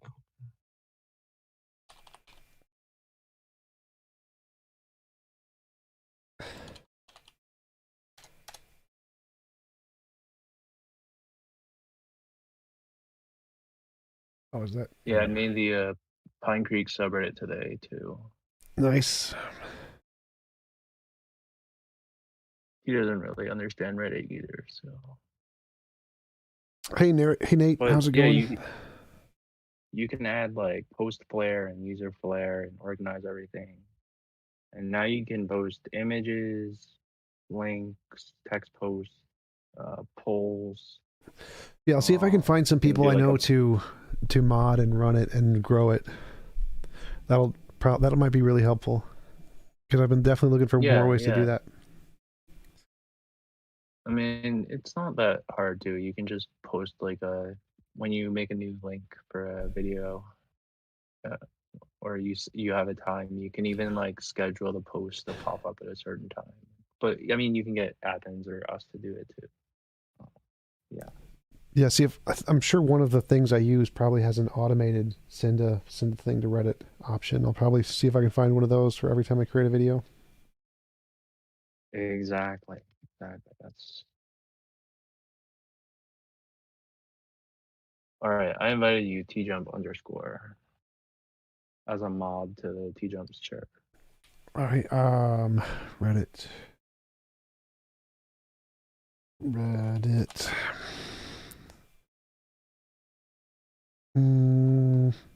Notifications.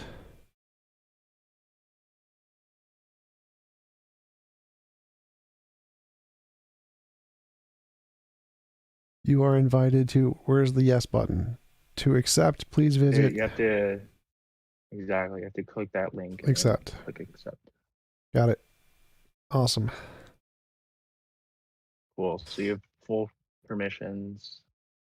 There'll be a little mod button in the top right of like the page when you're on that subreddit, and you can click that and then edit everything.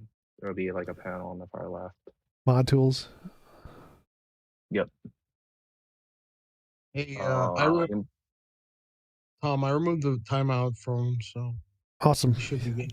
He should be able to hear that if he's still in the YouTube thingy.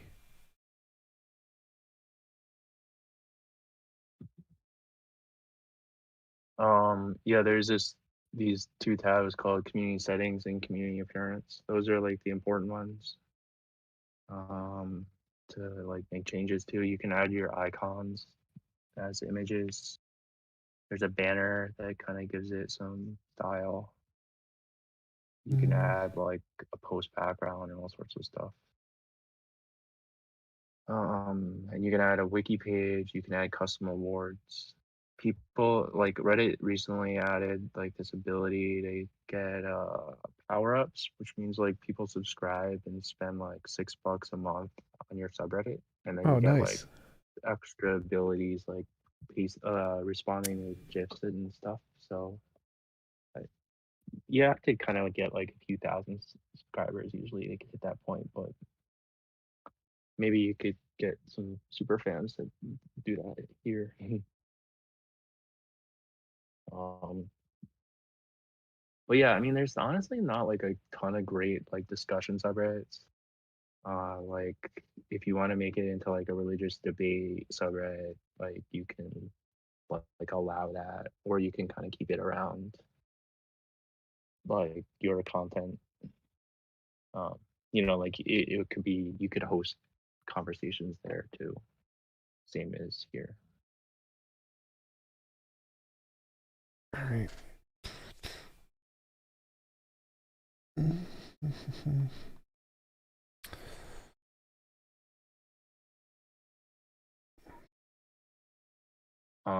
I posted the street epistemology link in general. In there you can see a good example of like how far we can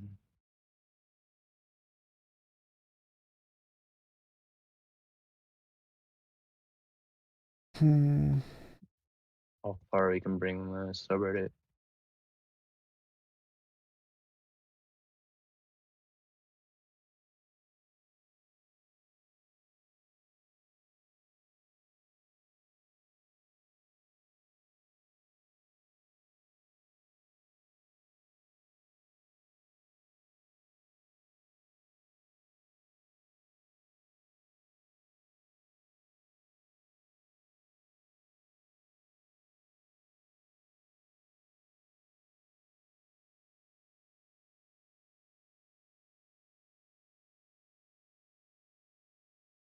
Did you watch Doug's interview with Gary Habermas? Just the first part. The first part, like the first 30 minutes? I think so. It was only like 30, 40 minutes. Yeah, it was only like 25 minutes long. That's it. Canadian Catholic took up most of the rest of the time with other stuff. Yeah, he had some stupid questions in the beginning. I was actually so we made an unofficial Pine Creek server, and then he was trolling it. So you can find the link to that on our Pine Creek server if you want to go there. Reddit. Um. Oh yeah. Reddit is also adding talks, kind of like the Clubhouse feature. So that's going to be like a new content type that mods can select. They're like testing it now, and you can like ask for it as a mod.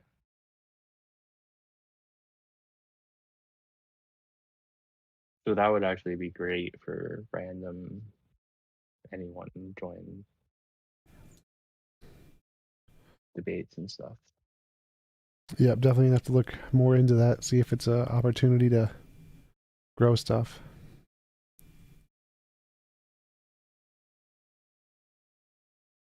What did you think of the Habermas Pine Creek interview? Me? Yeah, whoever was asking if I saw it. Oh, that was me. Yeah, I mean, honestly, the whole like like I guess the cool thing is we haven't really seen street epistemology like used against an apologist. Like you see it a lot used against kind of like college kids and preachers who are kind of like just yelling, you know. But like, so it was interesting to see Doug try and pry and find issues with his logic. But he was just so flustered, you know. He like it was really hard for him to Yeah, think in hypotheticals. He just like couldn't go there, and he was just like he'd get bogged down in the specifics and then like explode. And then yeah, Doug would try and calm him down, and then like ask the question in a simpler way, and then he would go ranting off of some little word he heard, and it was like, gosh, like you're just using up so much of the time. that's what they almost all do. Just bloviate nonstop. Yeah, it was the bloviation alert the whole way. I like Doug got some good points and made some good like digs, I think. But hard to say, explain them now. He did definitely show that the Plus, whole minimal. Oh, go the ahead. minimal facts, right? It's like completely arbitrary, right? Like you just Yeah, pick these random 6 facts and say, oh, these are the important ones. But like we could make a brand new religion and say these 6 facts are that Myron flew, and boom, you know, like if you just accept all those, then they're true. Oh, and then Doug brought up a case of like uh, people dying for their beliefs for Myron or whatever, and then like the martyrdom argument was brought up as a new argument from Habermas. So he was like, Doug was like, wait, now you're adding more minimal facts to your first 6 to justify the first 6. So I don't know. I think it's all just post hoc rationalizations. Faith. It's mysterious.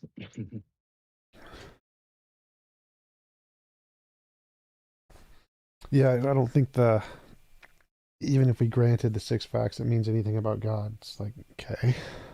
Right, right. Like, how can we learn more now? Like, oh, yeah. That might be one of the worst argument is the whole minimal facts thing, and I like how Doug pointed that out. That's pretty much like you're going to turn more people away than you are going to actually bring them onto it.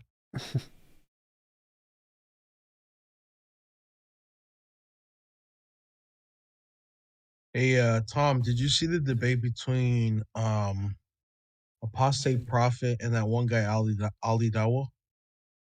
Ali Dawa. Yeah, Ali Surely you Dawa. saw that one. I You don't had That think to. one was so. funny. The one where he literally said, "I want people killed." You didn't see that? Mm-mm. Oh man. Pretty Yeah, much he was every literally. Muslim debate ends You gotta up watch that one, Tom. saying that. Yeah, that's 100% worth it. I mean, How he do just you straight up advocated, "I want to kill people." turn off cameras again? You want me to turn it off? Yeah, I don't want no cameras. I got you. Is there a way to disable Why are you that smoking option in your somewhere? room anyway? Oh, I mean, if I could, I would smoke in my house too, though. If I could. I'm at my balcony. My room has a small balcony. I smoke there. Fine. I just smoke my weed right where I sit. Yeah, I'm I in mean, I'm Canada. vaping, but that's like innocent. Huh? You just gotta make sure you have a candle for the smell. Not with vaporized, like hash oil. Oh, when it's vaporized, though, it's different. Yeah. Yeah. I got lots of charcoal filters around, considering I do a lot of soldering in here. Charcoal filters. Takes the flux out of the air. Soldering. What what equipment are you using to get high? I usually weed. I don't know, but like a bong, pipe. Oh, just a pipe or a bong. More reliable. I want to get like a volcano. I've got a hookah as Wow. well. Get a Oh, volcano? that was fun. No, are we supposed to be Yeah. talking about weed in here? TJump? Yeah, maybe we should. 'Cause I don't know if he's live or not. Yeah, it's live. I don't care though. Okay. Hey, Tom, I did it. Now, you can't. No more videos. So All right, thanks. yeah. I thought I had you a debate there, but they looked at my rolls and said, "What's that?" They saw that dishonest Did one you on make there. that for all channels or just this one? Or like, oh, there's a lounge VC. You make like Hopefully one just this forever. one.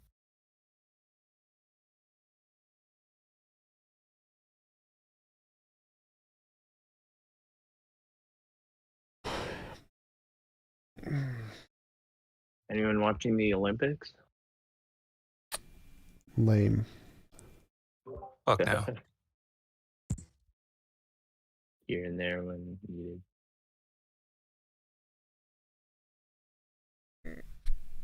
People spend their whole 4 years just so they can fuck up in the first 10 seconds.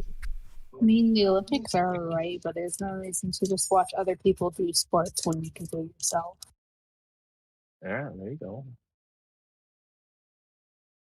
I mean, I'm not a big sports person. I just kind of sit in my room with it, deal with dabble with shit Why on watch the YouTube when you could participate in Discord and be on YouTube? you know, that'd be interesting.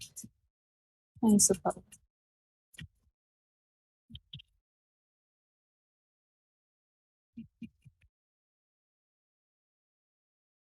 Oh boy, answers in Genesis. Monkey teeth, proof of God's post-flood provision. What about the strange and unusual atheist flat earther? Atheist flat earther? Oh yeah, are those real? I've heard They're those are rare. real, but They're very rare. they're rare. They're like the rarest species of them all. And I'm always like, God, conspiracy theorists. I get so mad when they appear because I'm like, wait, you're not just like citing the Bible. Like, what are you citing? Like, why do you care? Like, there's no post hoc reason to care about this. And then it's just like they hate government. There's other emotional issues usually.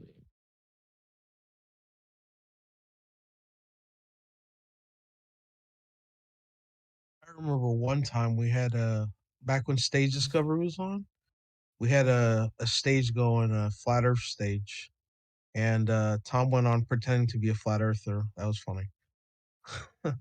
Nice. I think he said something It would be about fun. Like, I don't know if I could like lie that hard though. Like, so I'm like, what model am I even believing in? Hey Frank, didn't he Okay. actually trick me with that? I don't know. Maybe he did. Yeah, I think know God was there, Jose and he got, I know thought that Jose was got me with it once. yeah. It was I think God thought I was literally a flat earther at the time, and then the same with what was it? Ilmatic pretending to be Jay Dyer. Yeah, that was great. He did that a few times. I actually have that on recording somewhere.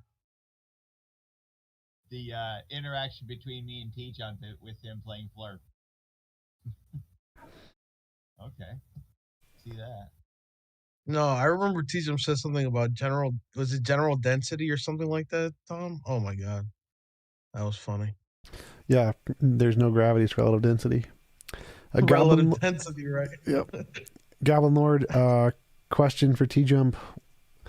I understand your position on objective morality, but I actually don't understand why you accept that it's subjective in the first place, because I think it's an actual thing in nature. I think it's an actual like emergent property in nature, and not just a thing made up in human psychology. So it's an actually existing phenomenon.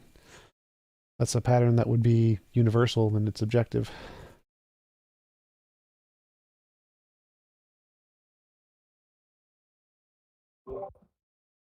I wanted to ask you, why do you think truth is that which corresponds to reality instead of something else? I don't understand the question because that's just the definition of the word. You mean why don't I use like the coherence theory of truth rather than the correspondence or something? Yeah, there's all kinds of different, versions of truth that you could come up with, but people just define it as that. So why do you think that is what truth is? Just because that's what people say so? Well, they're all just different definitions of truth. The correspondence, Exactly. coherence. So why'd you choose that one? Because I think it's right. Why? That's my question. Because what I mean when I say truth is that which corresponds to reality. Okay, so it's just what you want. Okay. Truth is a property of sentences. It's, does this sentence do something? And the way to express what it does is contingent on the speaker. Like, what do you mean by this sentence? What do you mean when you say true? So when I say true, when I say this sentence is true, I mean this sentence describes something in reality. So truth doesn't like exist in the universe. Truth isn't like an actual property anywhere in the universe. Truth is a property of sentences humans made up. Does this sentence describe reality? So Okay. you can make up a different definition of truth if you want and say, I think that truth describes something else. But I mean, like, it's just not what I mean by the word. Right. And so you wouldn't be able to tell that person they're wrong when they say the truth is this other thing. You just have to say, well, that's just not what I mean by it, right? Right. Because, yeah, truth is a property of sentences. If they said something about reality, I could say they're wrong, but truth isn't. Exactly. It's not an objective thing that's actually like out there that can be found. It's actually just what we create, right? Yeah, truth is just a word we use to describe whether or not sentences just do something. The sentence accomplishes this goal. That's how I see it too. I don't think there's any like actual truth out there. I think it's just our made up construct. Truth is in the table. The table is true. Like, what? Damn the right. table can't be true. That doesn't make any sense. The sentence that describes the table is true. The table can't be true.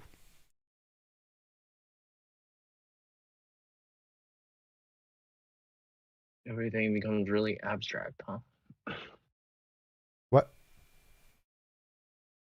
Like you can turn every word down into a very abstract thing where it like loses its meaning.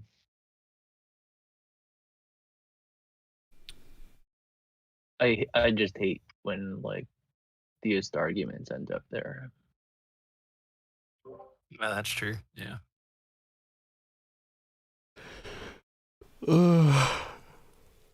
Hey Tom, can you hear me? Yep. Hey, thanks. First of all, thanks Frank for getting me on here. I wanted to go back to the objective morality point. All right. Because so I would agree that you just said a minute ago that there's a pattern that's objective. You can see it, right? It's, let's say one example of people always give is killing babies is wrong. Yes. And like that's something that, basically universally everybody would agree upon. But the root of it is people's feeling about it. That everybody feels that it's wrong. And I think you've said things like that before. So well, that's just the phenomenon. I think that the root of it is actually a thing that exists in the universe. It's not just people's feelings.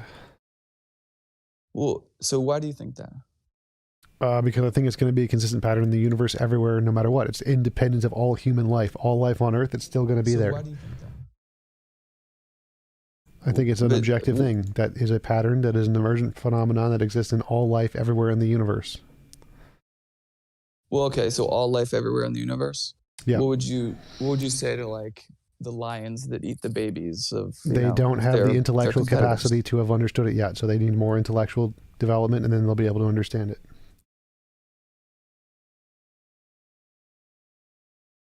So it's the pattern is that as you gain in intellectual capabilities, then you will gain in intellect and resources, you will have an increase in moral aptitude. So lions don't have the correct intellect or available resources to do that.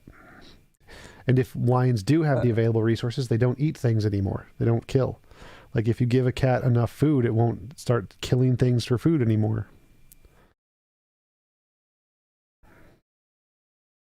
I don't think that's not true.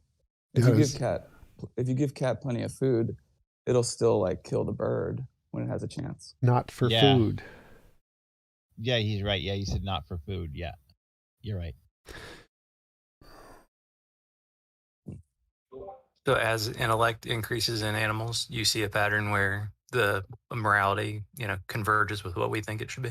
Yes. So the more intelligent the animal, the more moral they seem to be, or more aptitude for morality they seem to have. That's what I noticed too. I think that this is a pattern that you can see, but I don't know how do you prove that? And I know you might say that you cannot prove anything definitively. You can just sort of look at the patterns and surmise a general direction. But I think the problem that I have with when you say that that's objective is, and then you even go as far as to say things like it's, a law of physics, the same way you could, measure the weight of something.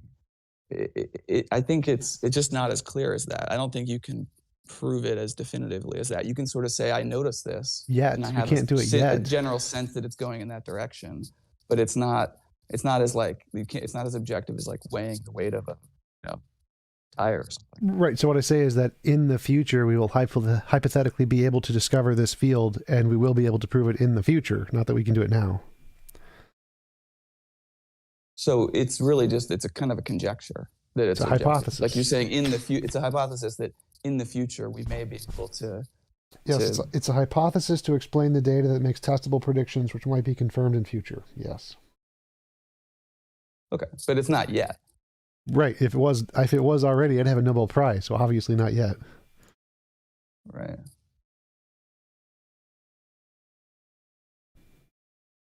So I have difficulty then like concluding that it's objective. It's sort of, you're claiming that based on the data you've seen, it seems objective, and it seems like it could be proven to be so in the future, but it's not necessarily. Yeah, I find it highly likely that these things will be discovered in the future. We will find out that, yes, this pattern maintains throughout all life in the universe, and we will probably discover why. Okay. You mean like laws of like cooperation, or like ways that organisms like share and like have their benefits shared perfectly and stuff like that? What? Like we might just find like constant equations to those kinds of questions. Sort of, but I'm saying there's literally a physical law that causes all of those things. And there's like an actual emergent property that results from interactions of brains that actually exists independent of those brains.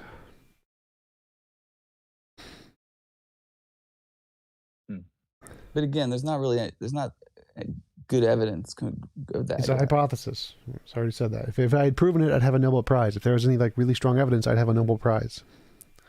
Right. So I guess my problem is that you're claiming that this is kind of true, or you go on and claim you believe that objective morality I believe it because it's highly likely. It seems very highly likely this will happen. Okay. Now, could I ask too? I'm sorry, I don't mean to dominate the conversation. I've just been listening to a lot of your stuff, and I think it's really interesting. So, how do you deal with in your model moral ambiguity?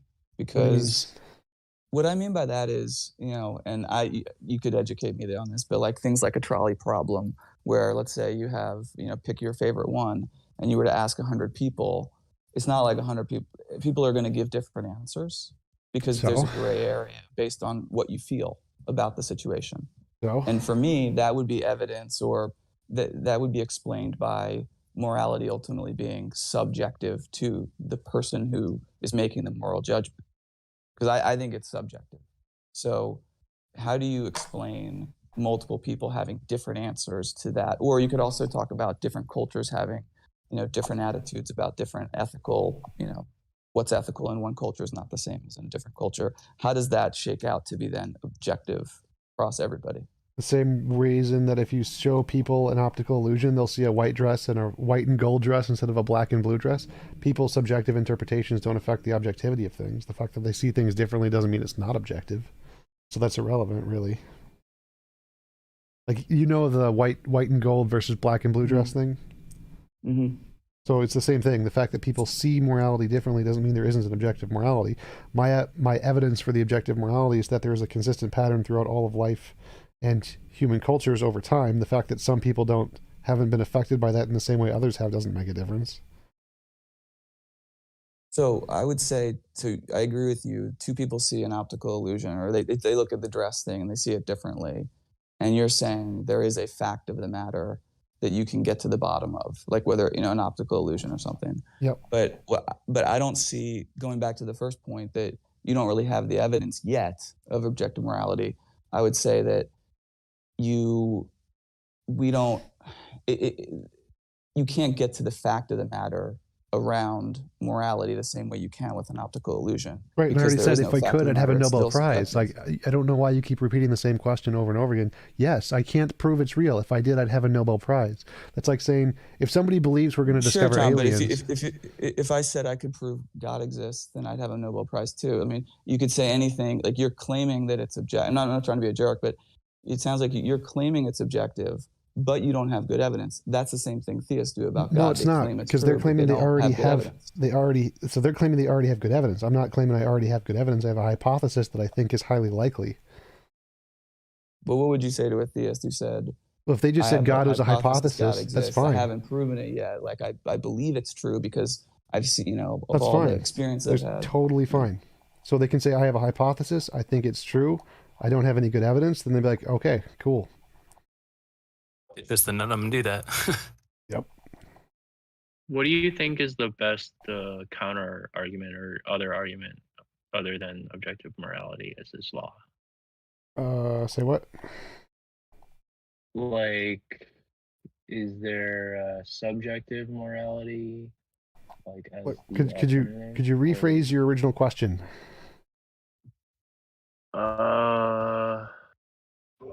Are you asking what the second best thing would be if it wasn't objective morality? Right. Like, if that wasn't the answer. Oh, yeah, evolution is the one that's the most supported right now. Evolutionary based morality.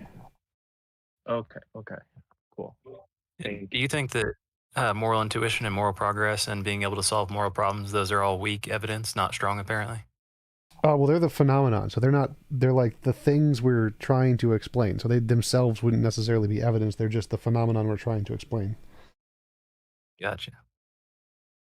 And does evolution basically like find or like be guided kind of by this physical law of morality, of the objective morality? What? Like the current view is just evolution happened and people are moral for reasons basically, but what am I saying? That instead of just evolution, it's like evolution like worked along these formulas that we can like objectively verify. What? Like the evolution of a population in a species changes over time, right? Sure. Maybe the ways that the members of the group, they like share food or they share labor in some kind of fractal way. Like fractals pop up a lot in evolution, and then like people are like, oh, that means there's like some math law of God giver thing out there, right? It would be kind of like that, but instead of fractals, we're getting these objective laws of morality. Sort of, yeah. I think I see what you're saying, that some people find a connection in mathematical similarities and infer a mind from that. And so if we infer pattern similarities in morality, we can infer some kind of objective thing from that, I guess, yes. It doesn't even have to be like a mind guiding. Right. I didn't mean to imply it was a mind. This algorithm, right? Where like populations kind of thrive under these inputs, and then like, so it's like a law of physics kind of. Populations hit that, right? So but like because laws of physics are mathematic regularities in the universe. So if we see a mathematical regularity in the nature of social animals, that's kind of like a mathematical regularity in the law of physics. Yeah, and like the evolutionary ecologists and stuff, they like actually crunch all these numbers and figure out the averages, and then they can talk about it like as measurements. Pretty cool. Yeah, sure. Yeah, I think you're kind of right. I think like the challenge though is that like evolution will have to figure out like how those like algorithms kind of came across or just got selected over all the other ones, which I guess is kind of accomplishable if you like have bacteria kind of follow the algorithm you end up finding.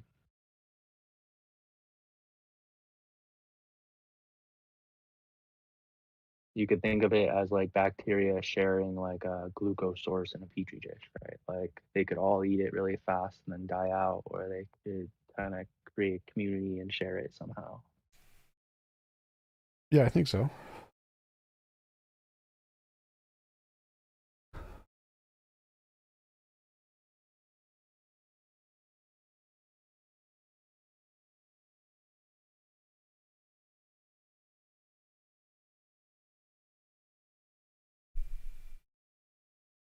Any good debates coming up this weekend?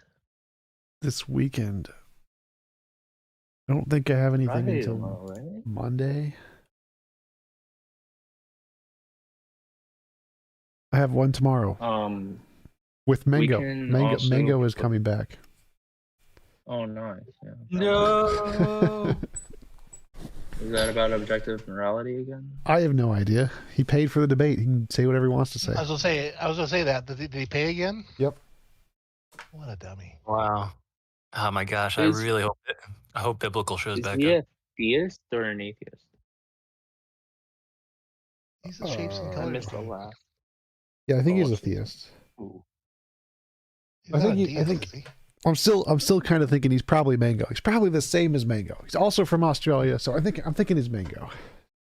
I mean, I think Mango is biblical theism for the win. Biblical. Oh, he definitely is.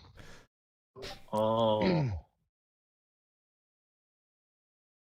I think didn't he call Atheist Experience or talk to him a few months ago?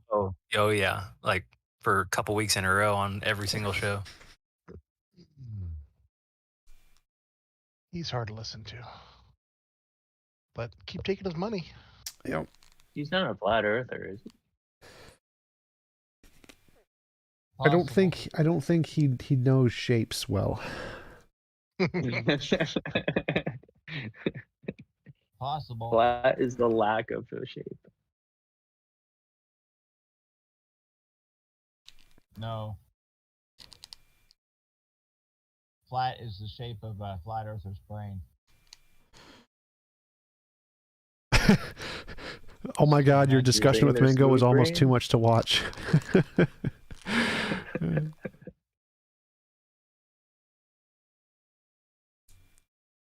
Isn't Mango the guy from Blazing Saddles? I don't know. Mongo. Mongo like candy. Matt C. Speaking of Matt Dillahunty, would you debate him on recent comments about you? Sure, I do. I think I would like to do a debate with Matt on can you disagree with leftist topics without being bigoted. I think that's one I'm really interested in doing. No. It's impossible. It's impossible. That's what most of them say. They just define. If you disagree, I define you as bigoted. Like, what? You can't do that. Exactly right. Yep. You nailed it. I'm gonna have dinner. TJump, I'll let you know if your subreddit, the old one, gets cleared up. Awesome. Cool. Thanks. Otherwise, we'll use this one. Yeah. Everyone, make a Reddit account, subscribe to it. You can post links, text posts, write articles. Just like a public database, basically, about whatever topic you want. Kind of like Discord is now. Like, basically, yeah. Like you can maybe take your favorite TJump video, or debate, and then post that on the subreddit, and then like say, "This is clearly the best. Change my mind." Stuff like that makes really good content. And also TJump, we can build a schedule in and connect like a Google Calendar and stuff, and all your future all your future debates can be like in the sidebar Cool. on Reddit. So like people could use that basically to figure out when new debates are coming. All right, guys, I'm out. See you later. We're going. Hey, Tom. By the way, Hey. go ahead. So sorry to belabor this point. I've just been kind of mulling over what you said. So you're familiar with Sam Harris's health analogy to morality, right? Yep. So would you be tempted to posit that there's like a law of physics called health that we're all like moving toward in a similar fashion? It troubles me that you're positing this hypothesis when it seems like a far simpler explanation is that just like health, people don't want to be sick. They don't want to throw up all the time. So generally speaking, we all agree that it's healthy to not throw up all the time. That's a subjective fact. We can speak objectively about a subjective fact about ourselves. That's how he phrases it. And I would just think that morality is exactly the same way. It's just there's a lot of things that are subjective preferences that so many people have in common that then we codify them as morality. We make laws about them. People generally agree about them. I don't see why you're tempted to posit a law of physics like gravity. Would you be tempted to posit something like that about health in the same way or any other kind of similar analogous topic? Health, no, because health doesn't really make a difference because you can just change your physical shape, your physical body. Health then is just irrelevant. So I would say that it's the same. Sorry, go ahead. It's not the same thing. So I'd say that morality is a thing we will see as the same everywhere in the universe. If we go to another species, another planet, will they have a view of morality? Yes. Will it follow the same pattern ours does? Yes. Will they have the same view of health? No. Because they'll have different bodies, presumably. If you find an alien species that's vomiting all the time, I mean, presumably if they have any type of anatomical structure like we do, like... Right, but they could just have a different anatomical structure where vomiting is good for them. It's a part of healthy things like birds where they vomit food, and then it wouldn't be unhealthy anymore. So that's purely subjective to the physical shape of the body and nothing else. But okay, would they not though have the concept of health not as specific to vomiting, but just the idea of things that make you, live longer and flourish more versus things that make you die and be diseased, whatever shape that takes? Not necessarily, no, because there could be different things. Like they could live like the tardigrade or things that don't die and don't age and have a completely different view of health. So no, it would not work that way. Well, not aging, but something could still kill them, right? Like getting their head chopped off or something. Yes. But presumably, if we're talking about a different species or alien, they are organic, No, I say organic and synthetic. So like artificial intelligence is Okay. I don't know what that's. Okay, how about something that has a physical body? They're still going to have the concepts of health. They're still going to have a physical body, but no. So the answer is going to continue to be no. No matter how many times you ask, it's going to still be no. I don't see why it fails, though. Because physical health is contingent on how your body works. How your body can work can be completely opposite. So what can be healthy for one is not healthy for another. Someone can vomit all the time, and that be a healthy part of how their body works. So no, it's not objective in that way. I think, though, you could make similar points about morality, it being subjective. I'm saying that's literally wrong, that everywhere in the universe are going to say, yes, they're going to find this exact same pattern. But certain things aren't always immoral to different people in different cultures. Because they're ignorant of morality, Kay. I wouldn't say that's right. I mean, let me give you like an example. I don't want an example because I already know what you're going to say. You're going to ask the same question over and over again, and I'm going to tell you the exact same answer over and over again. When we go into the universe, we're going to discover that all the species with the same intellectual capability we have will have the same patterns of morality we have. And if you get more intellectual and more technologically advanced, you're going to have the same pattern accentuated into the future. Like, I don't know why you keep asking the same question over and over again. What about infidelity and cheating, right? So I don't think it's immoral. That's generally considered wrong, but it's not considered wrong to the same extent in every culture. Like some cultures expect it and actually are kind of interested or intrigued by it. Yeah. But in other cultures, it's considered immoral. Yep. And so that would be to me an example, or I already answered that. That's the same as the subjective. white gold dress and the black blue dress. The fact that people interpret things differently is irrelevant. So you would claim there is an actual true fact of the matter. Yes. Whether cheating is immoral or not. It is not immoral.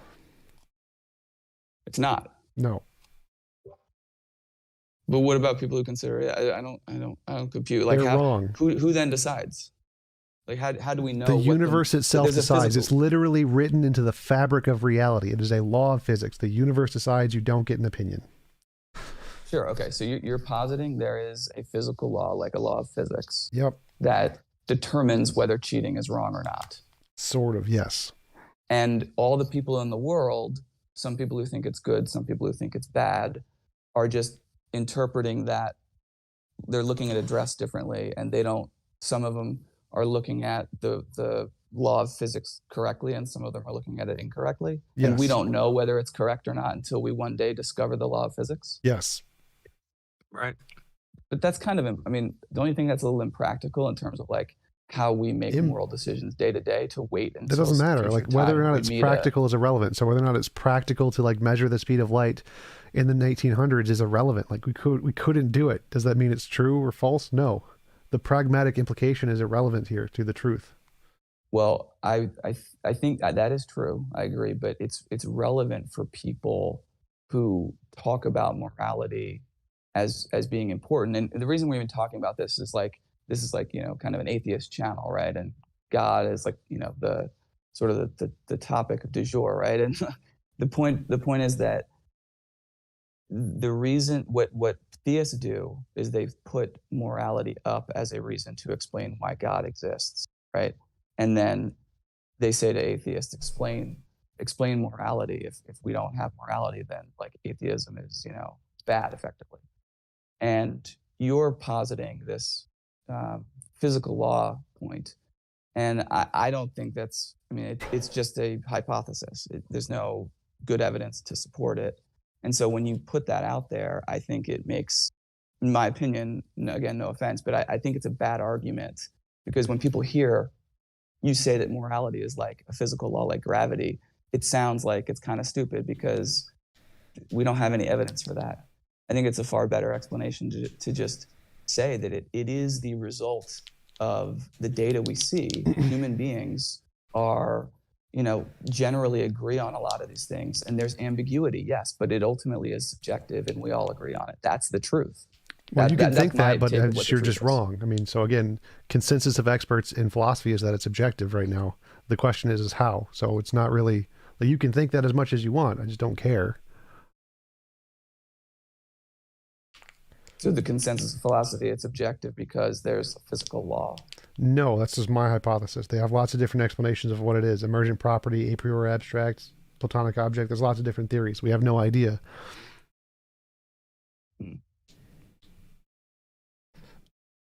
I think it's going to be a physical law kind of a thing.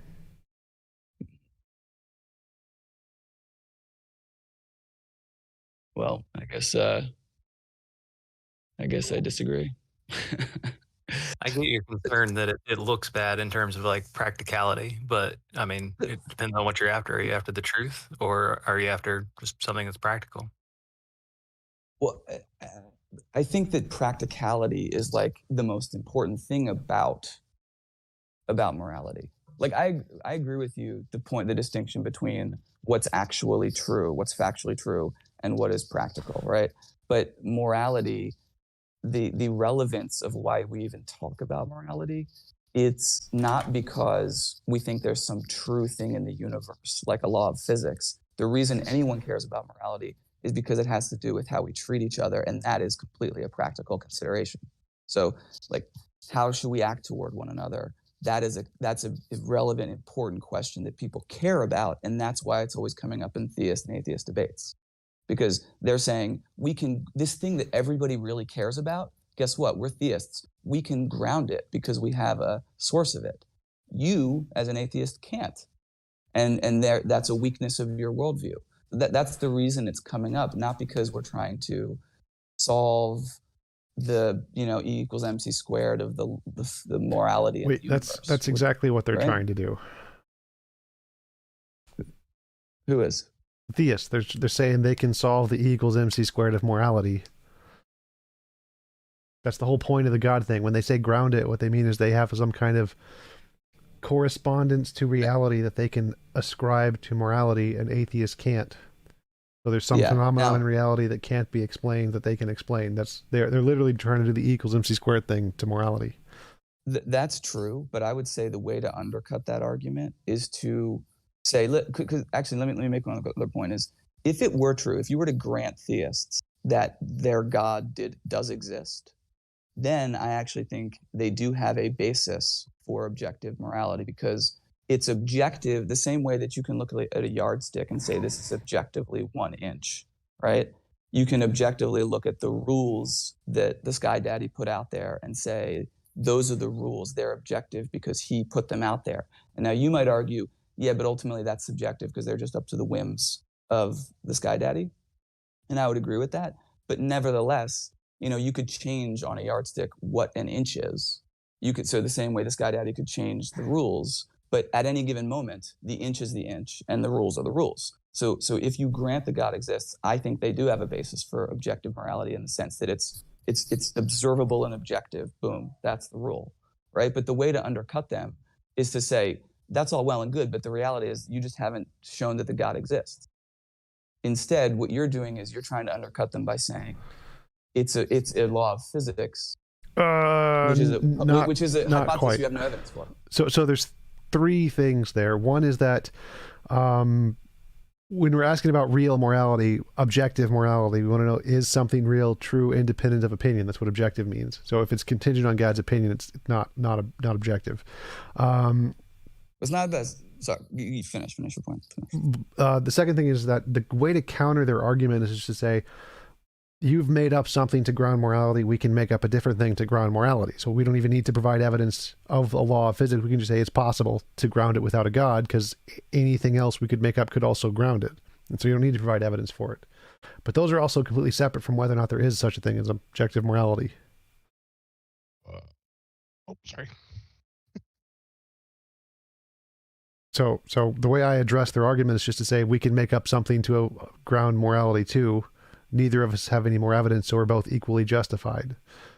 I don't actually use this as a way to necessarily counter their argument. What I think morality is separate from countering their argument. Mm-hmm. But you think it is the physical law? Yes. Right. I mean, going back to the first comment you made, remind me, what's your definition of objective? It's independent of opinion? True, independent of opinion, yeah.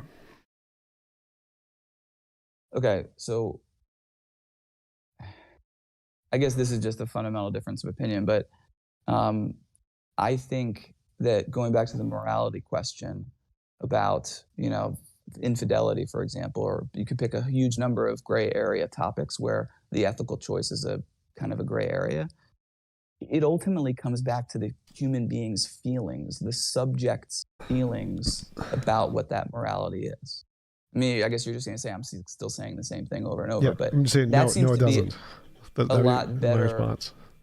It seems to be a lot better of an explanation than to just hypothesize a law of physics for which you have no evidence. Isn't like why is your explanation better than mine when I'm talking about, like, it seems fairly obvious that I have a feeling about morality. Other people all have feelings about morality. We come together as a society and we create traditions and standards based on our collective feelings. That seems to be like a very sensible explanation for what's going on.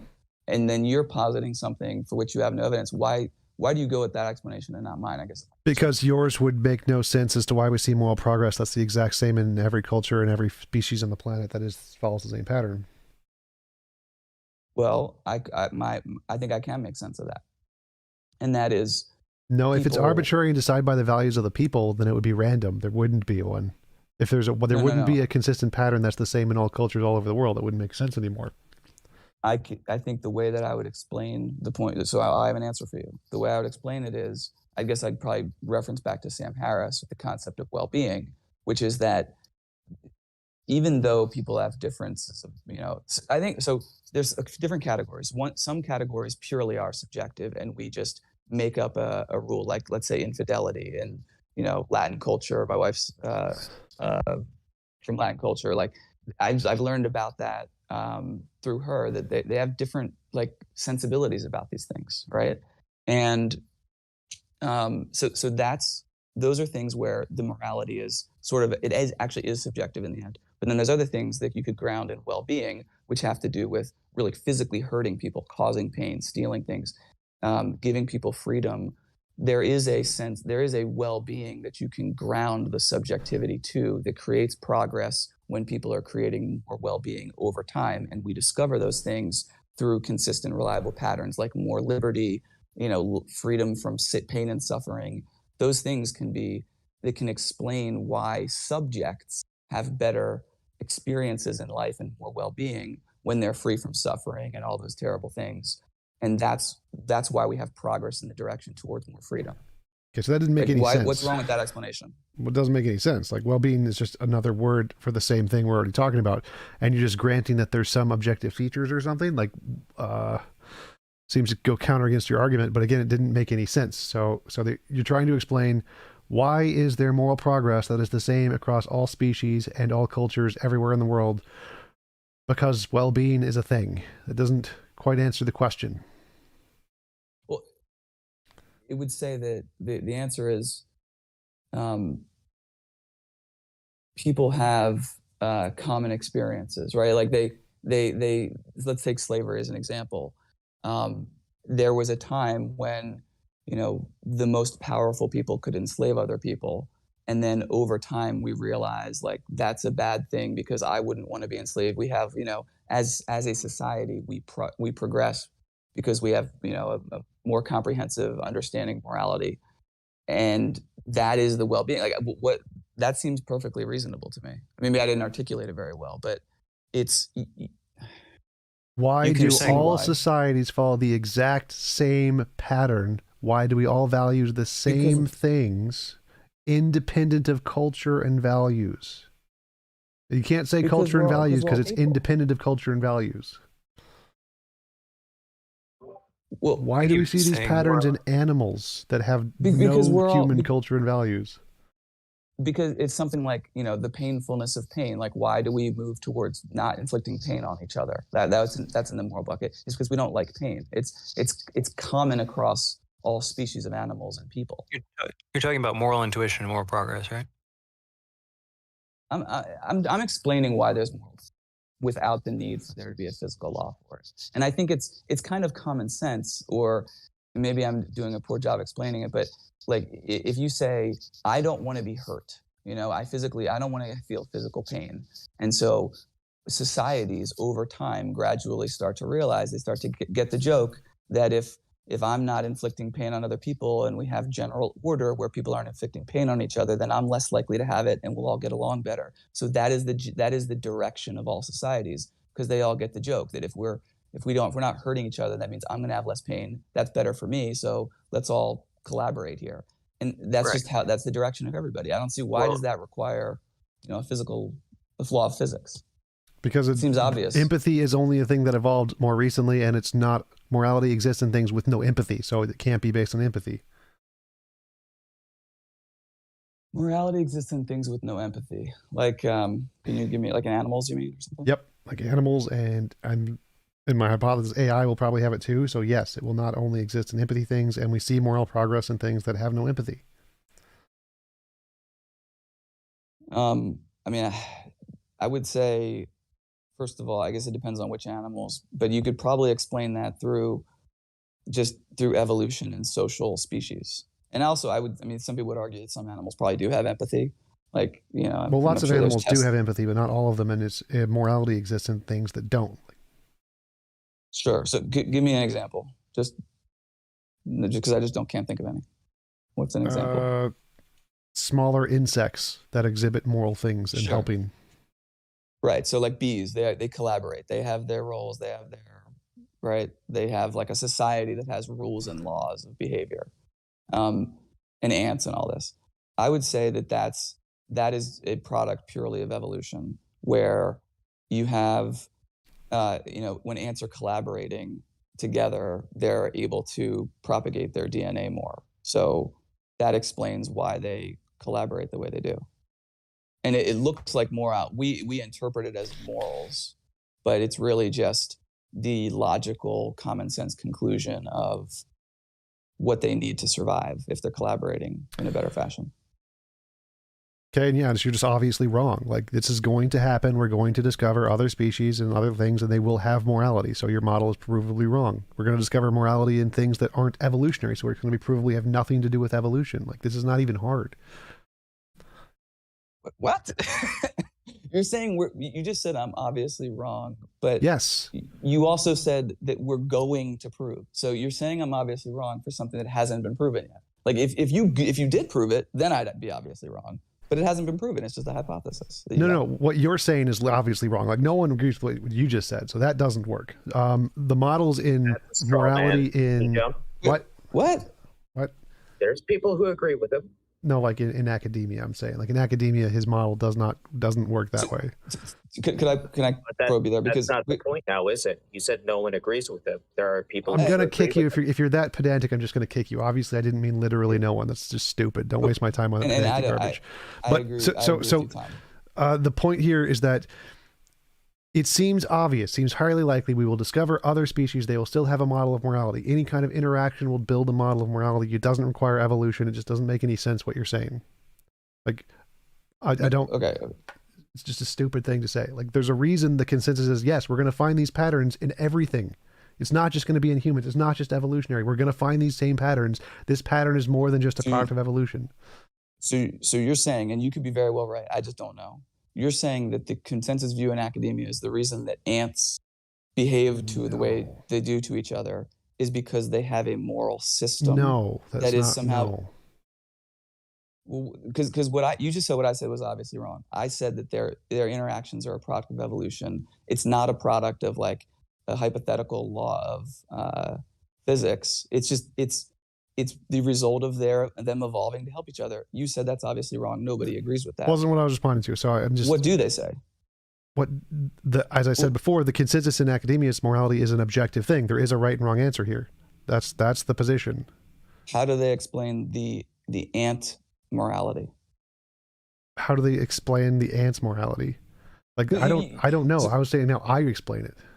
I think that the fact that we see these patterns in all different species is a result of the pattern being a thing, an actual emergent phenomenon that exists. This is not hard. There's nothing hard about this. No, I'm following you, but we came down this path because you said that it's going to exist across all cultures, all species, right? And then you said including species. I'm tired of answering the same question over and fucking over again. Okay. Well, all right. I mean, thank you for the super chat, Matt C.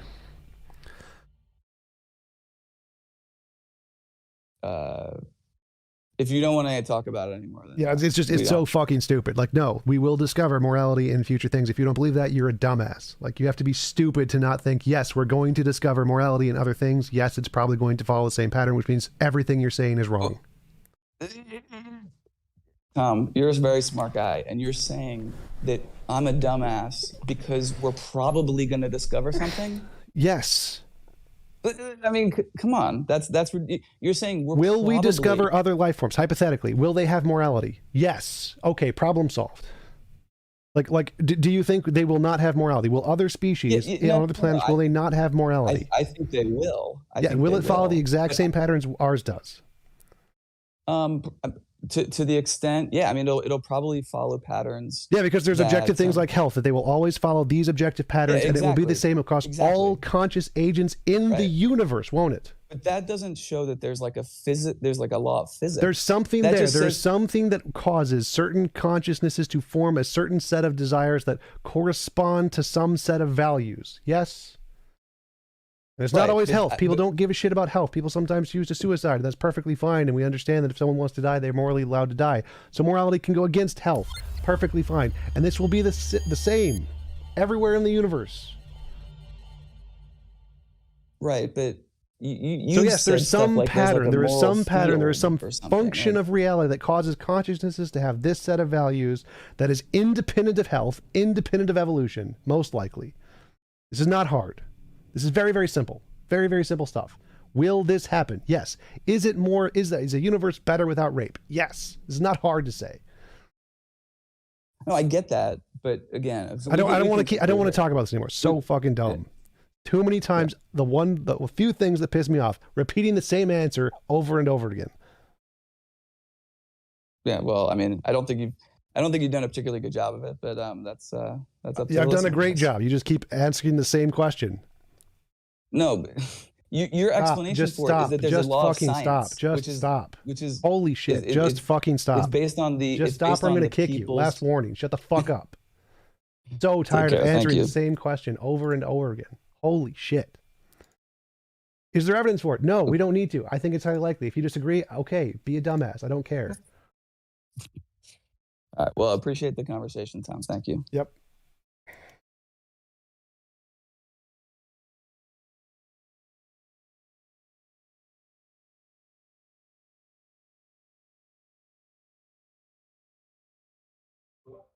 Anybody else got anything?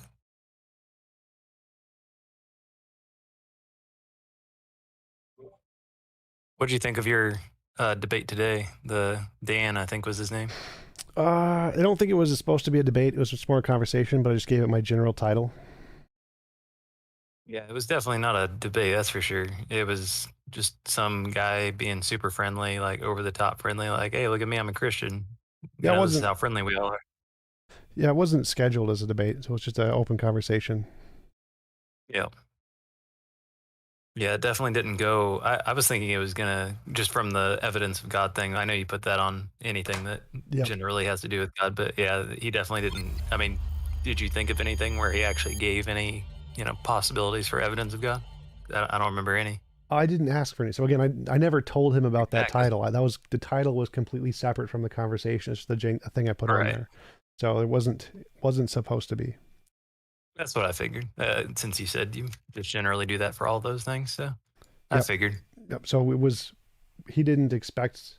I never told him I was going to ask for evidence. So that was not his fault. It would be mine for putting that title in without him knowing or something.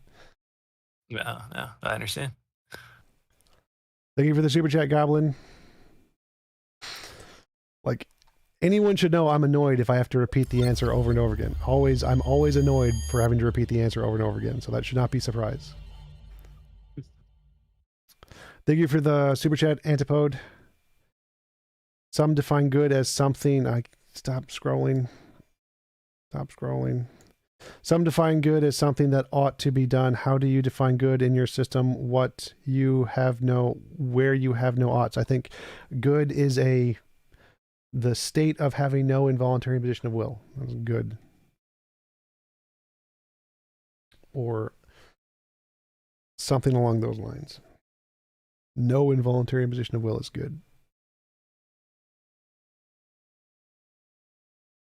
Tom, was that the most mad you ever got during the debate? Because I've never seen you that pissed. What, you mean like 5 minutes ago? No. Yeah. It was definitely not the most, no. Most mad probably be one of my like Jay Dyers. Yeah. Who's more annoying, Trey Jadlow or Smokey? I don't find either of them that annoying. They're both like moderately levels annoying. Oh, okay.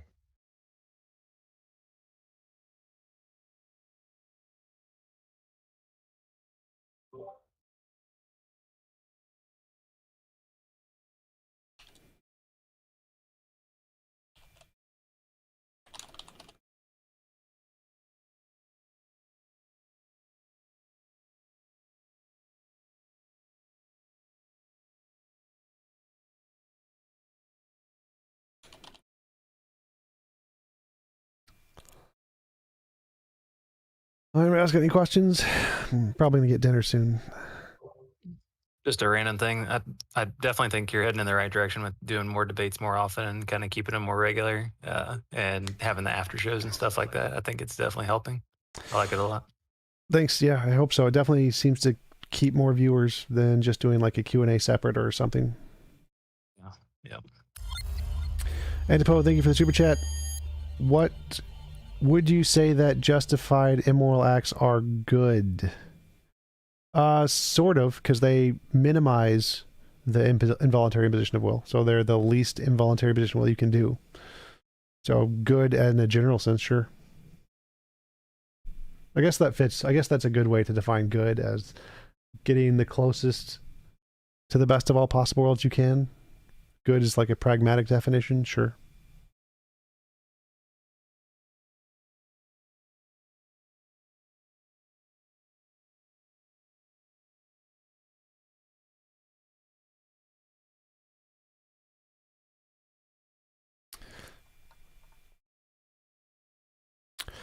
I didn't find Dee Dee that annoying. Somebody said if infinite patience with Dee Dee. Like Dee Dee didn't really ask the same question over and over again very much. He did actually make progress, sort of.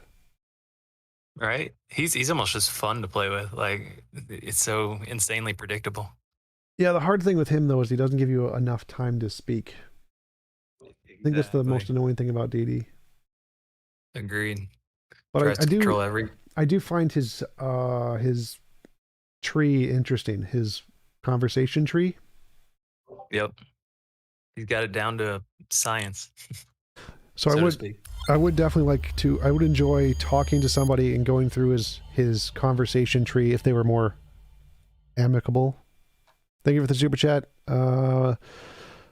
Meistrahan.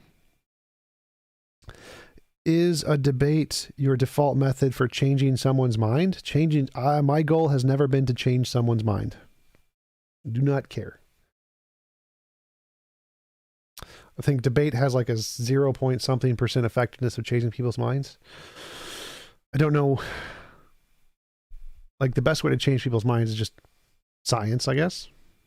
That probably has a higher success rate than debate. Still a pretty low success rate overall. You mean of changing the person's mind you're debating against? His question is debate your default method for changing someone's mind? And so for changing someone's mind, debate is not very effective. It's a very low % of debate of minds are changed. Psychology would do better. Of what? Really? Because I... Oh, yeah, go ahead. Axiom said something about... Yeah, I just think psychology would probably do better than a debate. Psychology? You mean like explaining psychology to someone? I think it'd be more about getting to know the individual and using like psychology, figuring out why they believe what they believe. Basically street epistemology mixed with tough questions to figure out what they went through, why they went through it, how that links to past experiences, etc., and how you can basically reformulate their ideas. I think that definitely has a slightly higher success rate than debates, because street epistemology, especially since it's using cognitive dissonance and just asking questions, is a lot better than confrontational disagreement, but still has a low success rate. I was going to say for the debate part that, yeah, I definitely agree that it doesn't hardly ever change the other interlocutor's mind. But whenever you look at the intelligence squared debates that they do, where they, take polls of the before and after, I mean, they change hundreds of people's minds at a time when they go into those things. Maybe, but I think they're told, like, when you're into those things, judge it based off of the quality of the debate, not necessarily like, I don't know if those are effective transitions of beliefs. I don't know if those people continue to change their belief and permanently like, oh, I'm going to go advocate for this new topic. Right. Or if it's just something like... it definitely takes more than one conversation. Yeah. So I think that might be more of a show kind of a thing where they allow people in the audience who are just open to listen and stuff, and they're not like... That community is more open to listening to arguments in general than like the average people. True. Yeah, it's not a very good sample. Yeah, I agree. Like, what do you think would change the mind of your average American on any topic? I'd say, yeah, I actually think that, the whole concept of using their mind against their own mind is probably the most effective way to do it. Yep. It's a very interesting topic because I studied a bit about it. It's a very interesting way to go about it. It's very in-depth. Beetlebomb, TJump, who are you wishing to debate the most right now? William Lane Craig, maybe? I mean, I'd like to debate William Lane Craig, Frank Turret, guys. Happy DA. Thank you for the super chat. Hey, Guy, hoping all is well, my man. I got a message saying you should be receiving the... Oh, yes. I got the teeth whitening stuff. Thank you. Appreciate it for sure. I got it today. Yep. Thank you.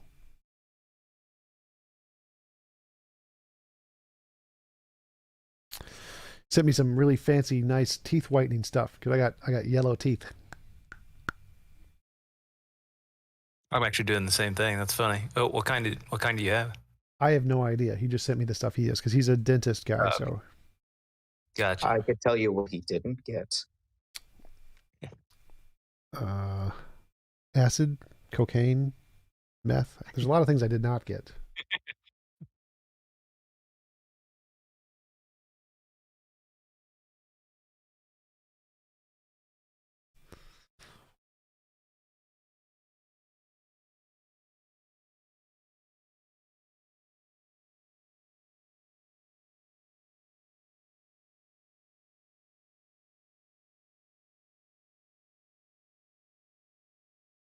You think religion in general, overall, if like you were to split, try to figure out what the split is, would you say religion is more or less harmful for humanity right now, as of just today, not of the past? It's a complicated question. So I think that it's like asking, is a spear more harmful or less in society today? Like, spears were great 2,000 years ago. They really, really benefited a lot of people. But today we have guns and stuff. So exactly. So what's your answer? Take your best guess. I mean, well, the question is like,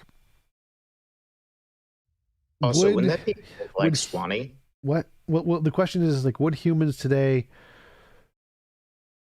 like, if religion, if we could replace all of their memories with non-religious ideas, so they didn't like have all of their biases, religious biases, would they still be as positively benefited by those secular ideas? Maybe. Exactly. I think that would work.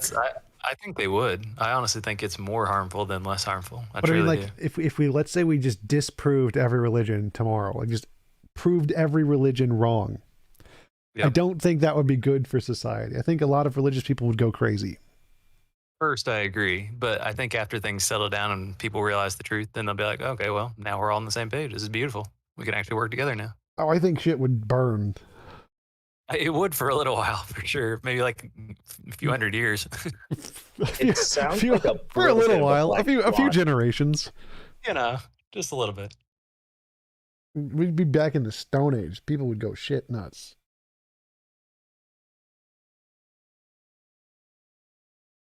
I definitely don't think it's every single religion that is the problem. There is atheistic religions. Yeah, there's definitely some that are more harmful than others. That's for sure.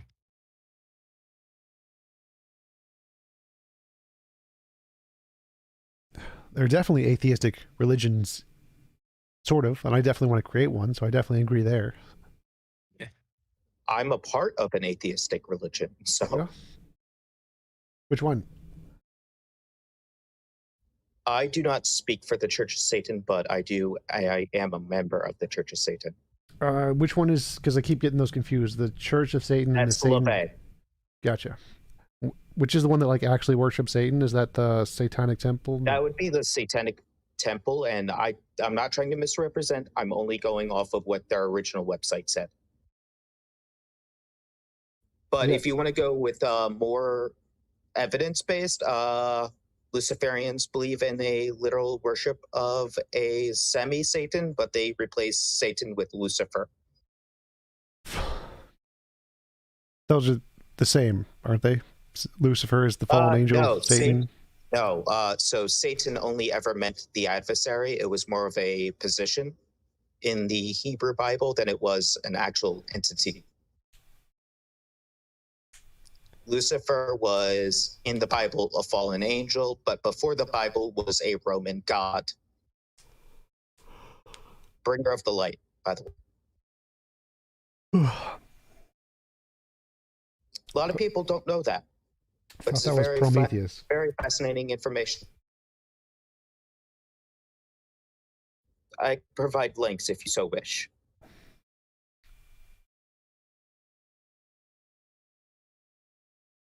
But I think a lot of people who worship Satan would, like a personification of Satan, would probably be more along the pagan areas.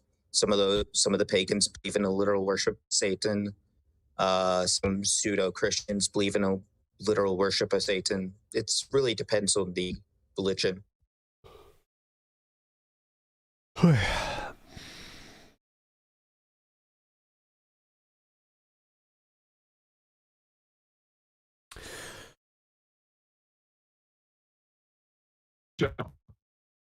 What? You broke up. A story about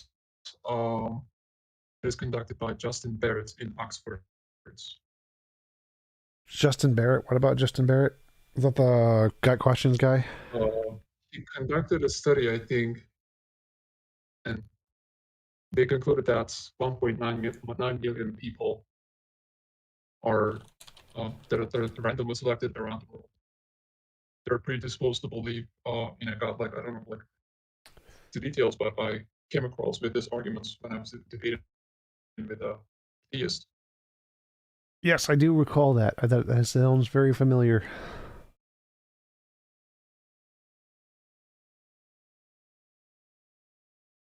I think there was also another study about how conservatism and religion are a part of the same kind of psychological function in a lot of ways.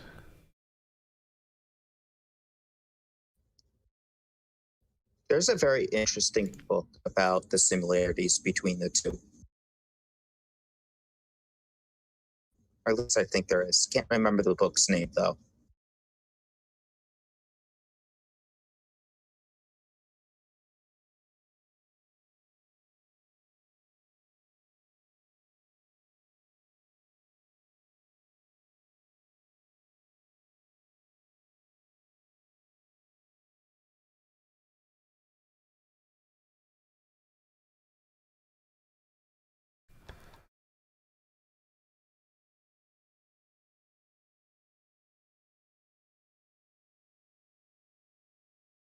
All right, guys, I'm going to get off, get some food. Thanks for showing up. Thanks for watching and showing the after show. Appreciate the super chats. And I'll see you tomorrow for mango tea. Exciting. See you, bud.